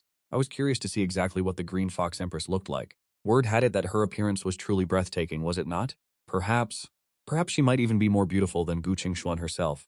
My inner thoughts had barely surfaced. When Chu Qingwan's expression instantly stiffened, it was clear that she had heard every word. In that fleeting moment, she felt a profound sense of regret for having brought me along. Yet, it was far too late for regrets, as she had already landed upon the mountain peak where the Sect's main hall was situated. A vast crowd had already gathered before the Grand Hall. Elders and disciples of the Yaoqi Holy Land, alongside the followers of the Heavenly Saint Mountain, the domain ruled by the Green Fox Empress, were packed densely together, creating an atmosphere of immense clamor and excitement. As Gu Qingwan descended with me in tow, whether they were disciples of the Yaoqi Holy Land or the Heavenly Saint Mountain, all of them knelt in respectful obeisance. With a unified thunderous voice, they proclaimed, "We pay our respects to the Yaoqi Empress." The moment her feet touched the ground, Gu Qingwan's demeanor immediately reverted to her usual regal bearing, mirroring the state she was in when we first met. She appeared wholly and untouchable, radiating an aura of absolute coldness. Her presence was as vast as the heavens, a far cry from the sullen, irritated expression she had worn in the courtyard moments prior. It was as if she were two entirely different people. At that moment, a voice, bewitching enough to seep into one's very marrow, echoed from within the crowd. "It has been a long time, King Wan." The voice was smooth, soft, and as sweet as honey poured into one's ears. Any ordinary man hearing this tone would feel his very bones turn to liquid. Following the rhythmic clicking of heels, an alluring figure slowly emerged from the direction of the Grand Hall. I raised my eyes, and in a heartbeat I clearly beheld the appearance of the Green Fox Empress. She was in truth a peerless beauty capable of toppling kingdoms. Her long wine-red hair was swept up in a loose bun, revealing a slender, elegant, and irresistibly seductive neck. Her eyes were captivating and alluring, complemented by a refined high-bridged nose and full crimson lips that exuded sensuality. The most striking and eye-catching feature was the pair of soft, fluffy fox ears that perked up atop her head. Her father had been a great general of the Fox clan in years past, while her mother was a human cultivator. Thus, she naturally bears several characteristics of the Fox clan. With such an appearance, it is no wonder she has become the dream of every man across the Namthon Chiam Chao continent. She is, however, quite ordinary. Although one might say her beauty is on par with Gu Qingshuan, yet I still prefer Gu Qingwan. Gu Qingwan is the most perfect goddess in my heart. She is the greatest beauty under the heavens. I silently compared the two of them within my mind. Gu Qingwan, though aloof and seemingly untouchable, treats me with unparalleled distinction. It is precisely that special treatment that has allowed her to claim a position, a singular, irreplaceable place within my heart. Gu Qingshuan, standing beside me, overheard these inner thoughts of mine. Her cheeks began to flush a delicate crimson, and though she secretly scolded me in her mind, the corners of her lips unconsciously curled, blooming into a radiant smile rarely seen by others. My gaze swept across the attire of the Azure Fox Empress, and just as I intended to murmur a few disparaging remarks, my inner voice suddenly blared a red alert. No, this is wrong. Gufun, you are preparing to step forward to greet the Azure Fox Empress. Upon hearing this, she instantly froze, her face filled with bewilderment. The next second, my inner voice resonated once more. The opening stance of this sword technique's formation seems somewhat narrow-minded, does it not? Gu Qingwan, initially stunned, quickly reacted, becoming so enraged she nearly coughed up blood. Within her heart, she cursed me thousands upon thousands of times. This little lecher, she thought, assuming I was looking elsewhere again. She had not expected that I was truly critiquing her sword technique. Gu Qingxuan suppressed the resentment in her heart and chose to ignore it. I lifted my head to watch the Azure Fox Empress approaching. A wave of intoxicating fragrance brushed against my face, and she, with an unchanging expression, addressed the kneeling crowd in a cold tone, "Rise." Having spoken, she led me straight past the Azure Fox Empress, advancing toward the main hall. The Azure Fox Empress had long since grown accustomed to Gu Qingxuan's cold indifference, so she did not take the slightest offense. Conversely, for days the Yaoqi sacred land appeared tranquil on the surface, but the entire Nanqing Tian province had long been stirred by undercurrents due to a young alchemist capable of refining perfect-grade elixirs. Every top-tier sect was secretly pouring their resources into the investigation, all having discovered that this alchemist was remarkably young and talented. He was once a mere mortal who had resided in the Yaoqi sacred land for 10 years. Everyone speculated that this was the very piece of the chessboard that Gu Qingxuan had laid out 10,000 years ago. Yet, the moment the Qinghu Empress laid eyes on me, she was certain that I was none other than the monstrous alchemist named Lu Chen. With such an outstanding and refined appearance, coupled with the fact that Gu Qingxuan has always been notoriously cold and would never allow an ordinary person to get so close to her. Furthermore, I am the only male disciple within the entire Yaoqi sacred land. I followed obediently behind Gu Qingxuan, fully aware of the relationship between her and the Qinghu Empress. They are true rivals, destined enemies from 10,000 years ago, and no matter how provocatively the Wandan Pavilion opposes the Yaoqi sacred land, they have never caught Gu Qingxuan's interest. Only the Qinghu Empress Su Leian is qualified to be her adversary. Gu Qing toward the golden throne that had been prepared in advance, gently flicked the flowing white silk of her sleeves, and sat down with leisurely grace. Understanding her intent, I stepped forward to stand beside the master of the Yaoqi sacred land. At that same moment, a dazzling golden light erupted behind Su Leian as a throne slowly manifested. Both empresses sat down simultaneously, their faces expressionless as they locked gazes. The atmosphere was thick with tension. The two of them represented two completely opposing extremes. Gu Qingxuan, with her white robes like snow, possessed a cold and aloof temperament, while Su Leian wore robes of vibrant, resplendent colors. She carried a myriad of charms, possessing an innate, seductive elegance. Gu Qingxuan spoke first, her tone calm, yet carrying an undeniable air of authority. "You have come this time for the matter of the secret realm, am I correct?" Su Leian crossed her legs and leaned back against her throne. "You have not changed in the slightest. Meeting me and immediately getting straight to the point. Since that is the case, I will not waste words either. The two strongest sects participating in the secret realm this time are the Yaoqi Sacred Land and the Tiansheng Mountain. We are one another's most formidable rivals, but we do not necessarily have to be at each other's throats. If we were to cooperate, we would become the greatest hegemon of this secret realm, and no one would be able to stop us. Very well, the Yaoqi Sacred Land will cooperate with Tiansheng Mountain." From the very moment Su Leian led her entourage away from Tiansheng Mountain, Gu Qingxuan had already deduced the purpose of this visit, and had long since reached a decision within herself. What piqued her curiosity was that Su Leian, having ascended to the realm of a great emperor and viewing her as a mortal enemy, had personally come to her doorstep to negotiate peace for the sake of a secret realm. This proved that this particular secret realm was absolutely no trivial matter. Su Leian surely possessed intimate knowledge of the secrets concealed within. After 10,000 years of seclusion, the Yaoqi sacred grounds had long since withered, having been pushed out of the ranks of the supreme sects. Many secrets and pieces of information were now beyond her reach. Meanwhile, Tiansheng Mountain, bolstered by Su Leian, had consistently maintained its position among the top-tier sects, and certainly held crucial information regarding the secret realm. It was simply not convenient to discuss such matters in the presence of others, and she would have to probe for details later. Seeing Gu Qingxuan accept the proposal so decisively, Su Leian was not surprised. She let out a light laugh before suddenly shifting the topic. Although they spoke of cooperation, the matter of primary and secondary authority had to be established. How would the treasures acquired in the secret realm be divided? In the event of a disagreement within the secret realm, whose word would be final? All these points had to be clearly defined from the start. Gu Qingxuan did not change her expression as she stared back at her. "The thing that concerns you is still the duel left unfinished 10,000 years ago, is it not?" Su Leian tilted her chin slightly upward, revealing her sharp, refined jawline. "Precisely. Today we shall conclude that match. Whoever wins shall have the final say regarding affairs within the secret realm. We are both great emperors now. If we were to truly clash, half of the continent would be reduced to flat Earth. Furthermore, with the secret realm opening soon, should either of us be injured, it would be a devastating loss." It was not that she was a coward unwilling to fight, but the duel from 10,000 years ago had been a contest of swordsmanship. Su Leian had always been a sword fanatic, and having cultivated diligently for 10 millennia, her sword arts would undoubtedly be even more refined and masterful. Meanwhile, her own 10,000 years of seclusion had been spent solely on breaking through to a higher realm. In terms of swordsmanship, other than the techniques realized during her breakthrough to the Emperor realm, she had made no further progress. More importantly, she was not a true great emperor. Once she took action, her true strength would undoubtedly be revealed. Before I could cleanse the lingering demonic essence from her, she absolutely could not afford to take such a risk. Su Leon seemed to have anticipated her reaction, suggesting there was no need for a heaven-shaking, earth-shattering battle. You and I shall each unleash our most powerful sword technique. Who is stronger and who is weaker will be clear at a single glance. And at the same time, we can allow the disciples present here to gain insights from our sword intent. Would that not be the best of both worlds? As soon as Su Leon finished speaking, a flash of brilliance ignited in Gu Qingwan's eyes. She had guessed correctly, and this was precisely why she had brought me along. If the duel were restricted to this demonstrative form, she felt immense confidence in the sword technique she had created upon breaking through to the Emperor realm. If judged solely by technique, she was certain she would not lose. Because of this, Gu Qingwan's lips curled slightly into an enigmatic smile. Very well, Su Leon had long since lost all patience. Hearing Gu Qingwan nod in agreement, she immediately soared forward. In the very center of the vast plaza before the Grand Hall, she exhaled a breath of turbid air and slowly raised the sword in her hand. As the opening stance was executed, the heavens and earth instantly changed color. The surroundings were no longer the peaceful and tranquil Jioji Holy Land, but seemed as if they had been pulled into the midst of chaos. A battlefield of blood-drenched blades and flashing swords emerged, with a chilling sword intent that made one's skin crawl permeating the space. Every disciple present wore an expression of clear excitement and absolute veneration.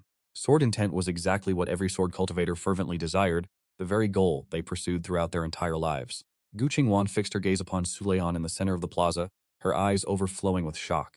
Both she and Su Leon had, even during their time as quasi-emperors 10,000 years ago, long since comprehended sword intent, yet Su Leon was currently not utilizing any mental cultivation methods, nor was she exerting any spiritual power. She was able to evoke. There is only one possibility for this. Su Leon's sword techniques have reached the Tao entering stage. Gu Qing. Xuan silently sucked in a breath of cold air. 10,000 years have passed, yet Su Leon has managed to become this powerful. In the past, even though Su Leon followed closely behind, she was the one who had always firmly suppressed her. But now she knew clearly that she was no longer Su Leon's match. The sword manual she created during her breakthrough to the Emperor realm still lacked something in the end. Even with all her strength, it was impossible to evoke sword intent through mere techniques alone. Gu Qingshuan quickly came to terms with it all. Defeat is defeat. The rivalry from 10,000 years ago had long since drifted away like the wind in clouds. Regarding the secret realm, Su Lian clearly holds more information. Letting her take the lead is not entirely impossible. She suppressed the turbulence in her heart and, with an attitude of appreciation and learning, watched Su Lian's swordplay intently, hoping to comprehend some of its essence and rectify the flaws in her own sword techniques. Su Lian's sword techniques were incredibly dazzling, just like the woman herself. Each movement and strike carried a sense of arrogant splendor, yet harbored the momentum to shatter mountains and fill seas, peerless in all the world. If combined with a mental cultivation method and spiritual energy, the power of a single strike would be enough to shake the entire southern Azure continent. While observing, Gu Qingshuan couldn't help but steal a glance at me. Seeing that I was watching with intense focus, occasionally showing a look of deep contemplation, she finally felt a sense of relief in her heart. Fortunately, this time I wasn't looking at things I shouldn't, but was genuinely observing and learning. At that moment, Su Lian sheathed her sword and stood tall, her demonstration of the sword techniques complete. That majestic and awe-inspiring sword intent also dissipated along with it. The disciples present immediately showed signs of frustration and blamed their own foolishness. Having stood before such a powerful sword intent without being able to comprehend even a single trace of it, missing a golden opportunity to elevate their cultivation realm. Su Lian cast her gaze toward Gu Qingshuan, who was seated upon the imperial throne, her face showing unmistakable smugness. Your turn. Gu Qingwan set aside her dazed expression. Tutan stood up. Although in her heart she knew full well that she could not compare to Su Lian, she would absolutely never concede or retreat before the battle had even begun. That was simply not her style, yet she could not help but feel a lingering sense of unease within her heart.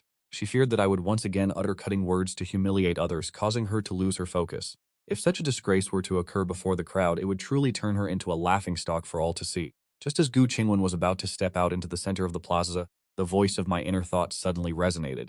Too small, truly too small. Gu Qingwan was momentarily stunned, her expression one of utter bewilderment. What was small?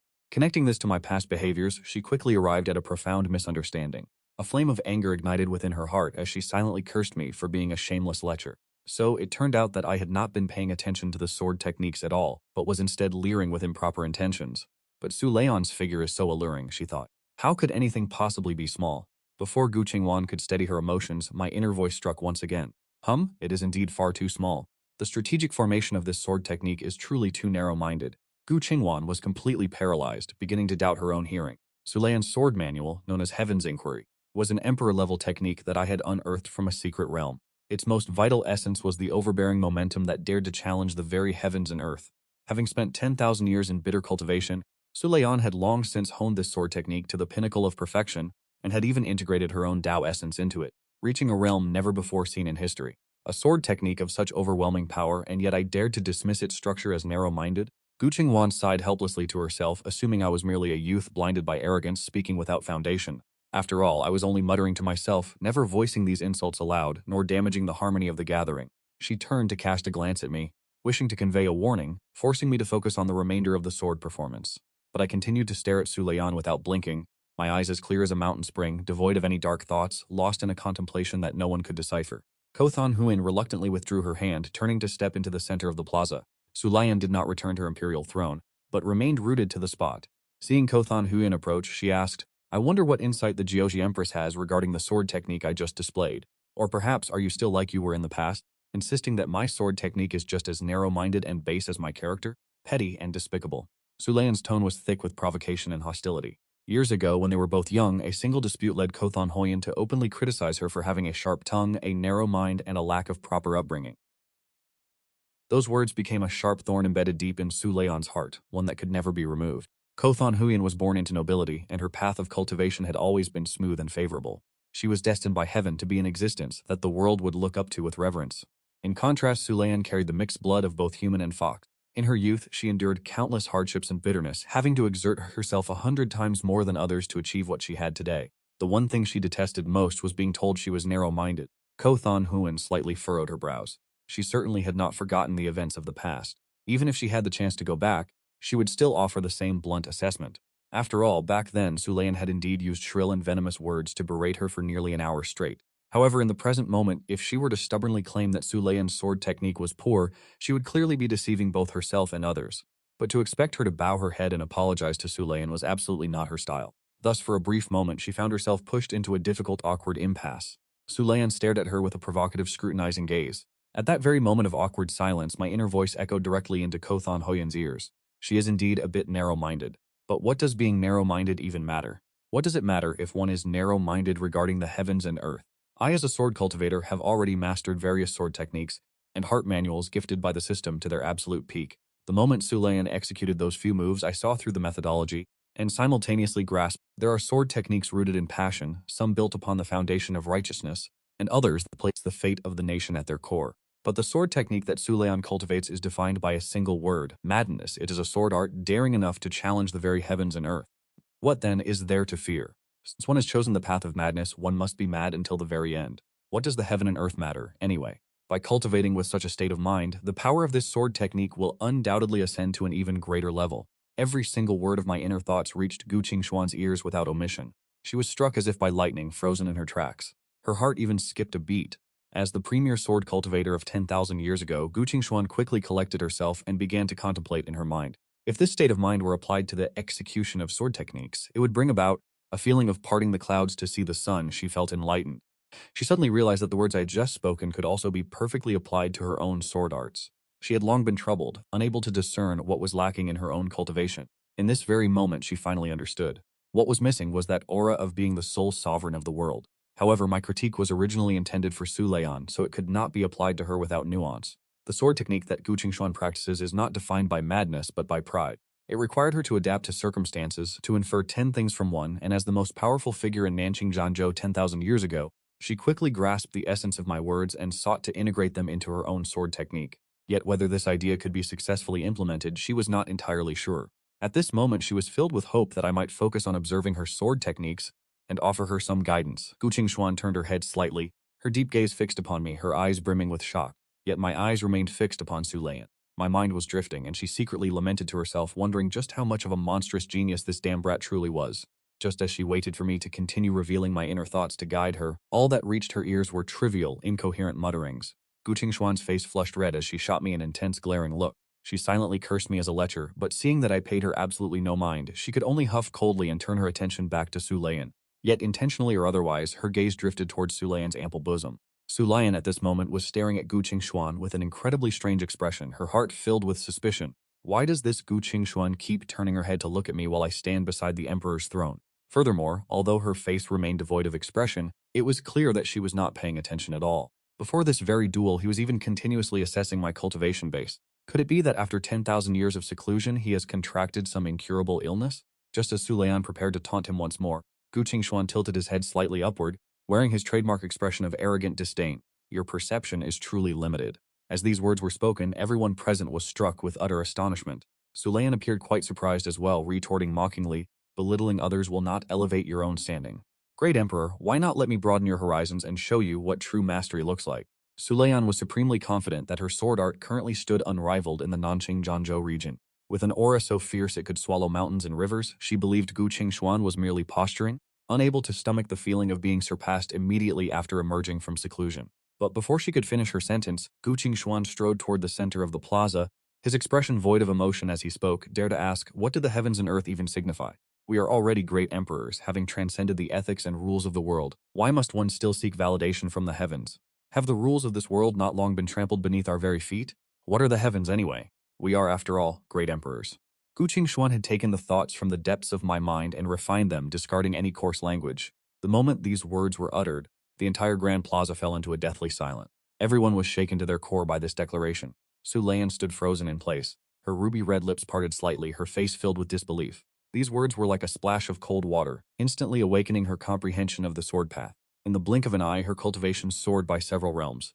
Listening to what Gu Qingshuan had just said, a surge of excitement welled up within me. I sighed in admiration at how truly formidable she was, even feeling a sense of reverence toward her. At the same time, I began to reflect upon myself. There is always someone better than oneself. I must not become arrogant or complacent simply because I have acquired a few sword techniques from the system. One should always remain humble. These inner thoughts once again fell into the ears of Gu Qingshuan.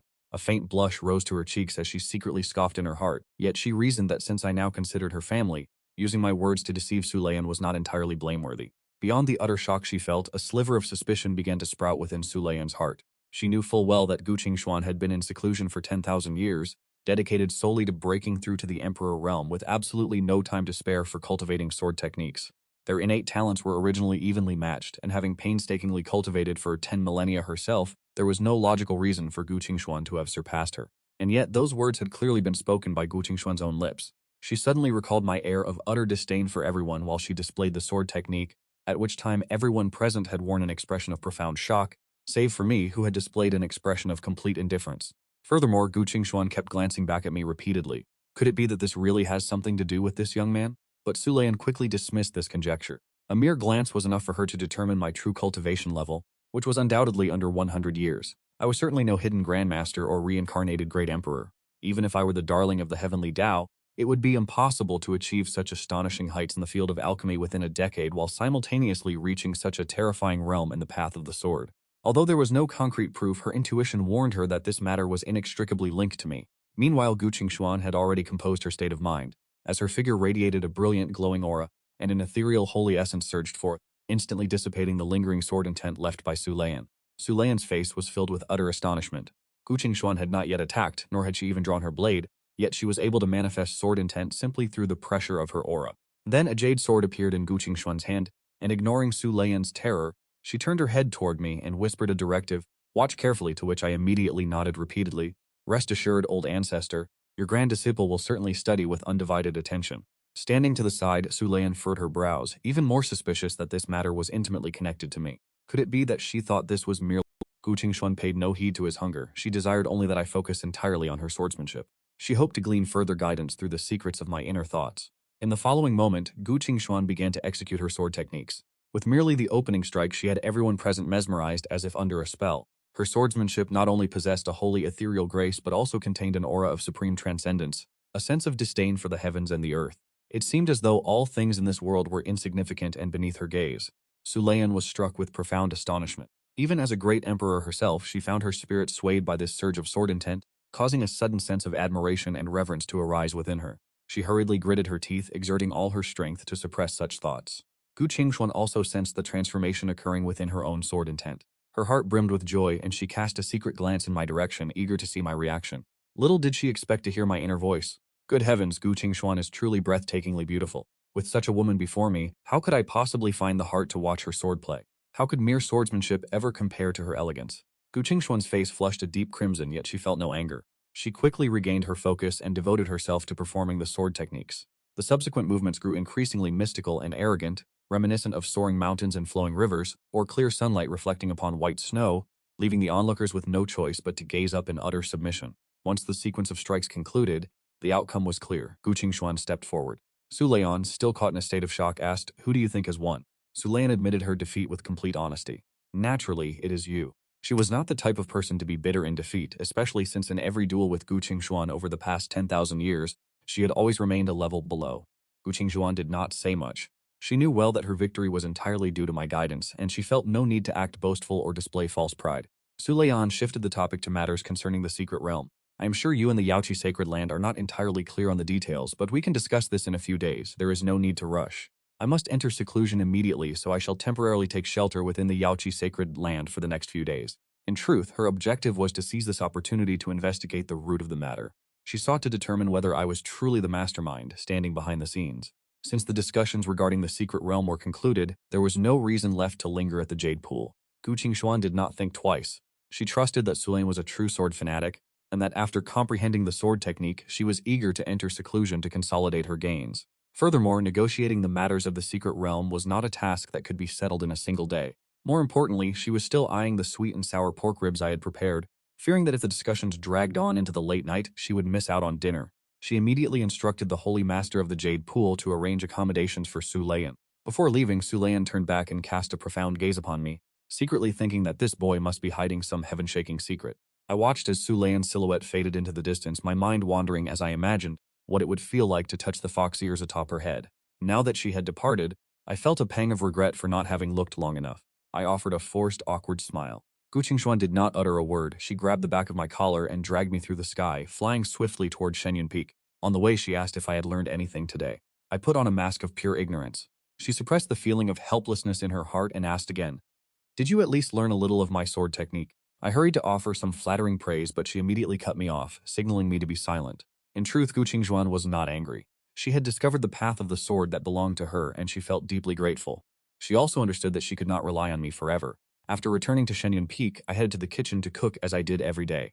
Gu Qingshuan stayed by my side, assisting me with the seasonings. A single plate of sweet and sour pork ribs was enough to leave her completely satisfied and content. As night fell, Gu Qingshuan lay resting on the swing chair. My inner thoughts once again inadvertently drifted into her mind. This girl, she eats until she's full and then acts spoiled, refusing to wash the dishes. Not only that, but she's secretly hoping that once she achieves success in her cultivation, she'll make me wash the dishes instead. Hearing this, she felt both annoyed and amused. However, upon hearing the final thought, her cheeks flushed a faint red. In her heart, she silently chided me, "You little lecher." I know not how much time had passed, but I brought a thin blanket to cover Gu Qingshuan. Then, after a long yawn, I strode back toward my bedchamber. Along the way, I continued to mutter to myself. Surely at such a cultivation level, I would not fall ill from the cold? Yet I feared that if Gu Qingshuan were to wake up and perceive me as a fool, it would be a disaster. Gu Qingshuan did not open her eyes at all, nor did she cast aside the thin blanket, choosing instead to shift into a more comfortable position, deciding to sleep there for the rest of the night. Inwardly, I praised myself for being somewhat considerate and thoughtful. The next morning, upon waking, I discovered that Gu Qingshuan was no longer there. Only the thin blanket remained upon the swing chair. I knew for certain that she had gone to lead the Yaoqi disciples in their morning training and would return shortly for breakfast. Just as I threw open the doors and stretched my weary bones, a notification sound from the system suddenly echoed in my mind. Moral points from yesterday, plus 3,000. Reward, a piece of mountain guarding copper already carefully stored in the host's Chiankin pouch.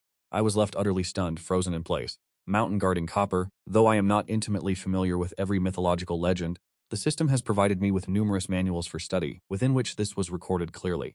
The mountain guarding copper is the very material required to forge the legendary Supreme Divine Blade, the Xuanyuan Sword. I immediately pulled the heavy reddish bronze block from my Cancun pouch. It was roughly the length of an arm and felt incredibly substantial in my grasp.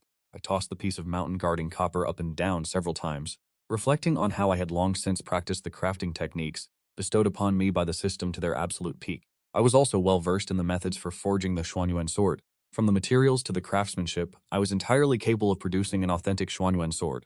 Yet upon further consideration, I found it somewhat unnecessary. For 4 years ago, the system had already rewarded me with a Xuanyuan sword. Although I am not certain if it is the genuine article, it remains exceptionally sharp.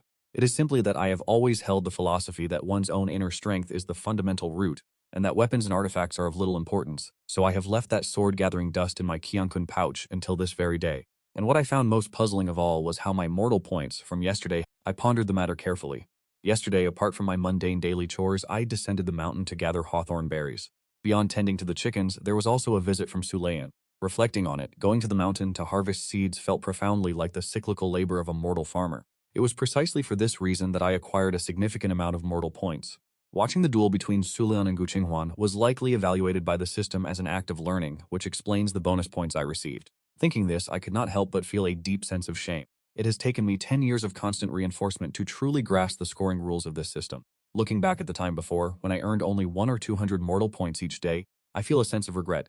I am preoccupied with calculating whether I should go until the garden at the foot of the mountain today. I've already cultivated the Shenong cannon to the pinnacle of perfection, making the act of planting crops incredibly effortless. I need not toil and care. As soon as the seeds are sown, they thrive.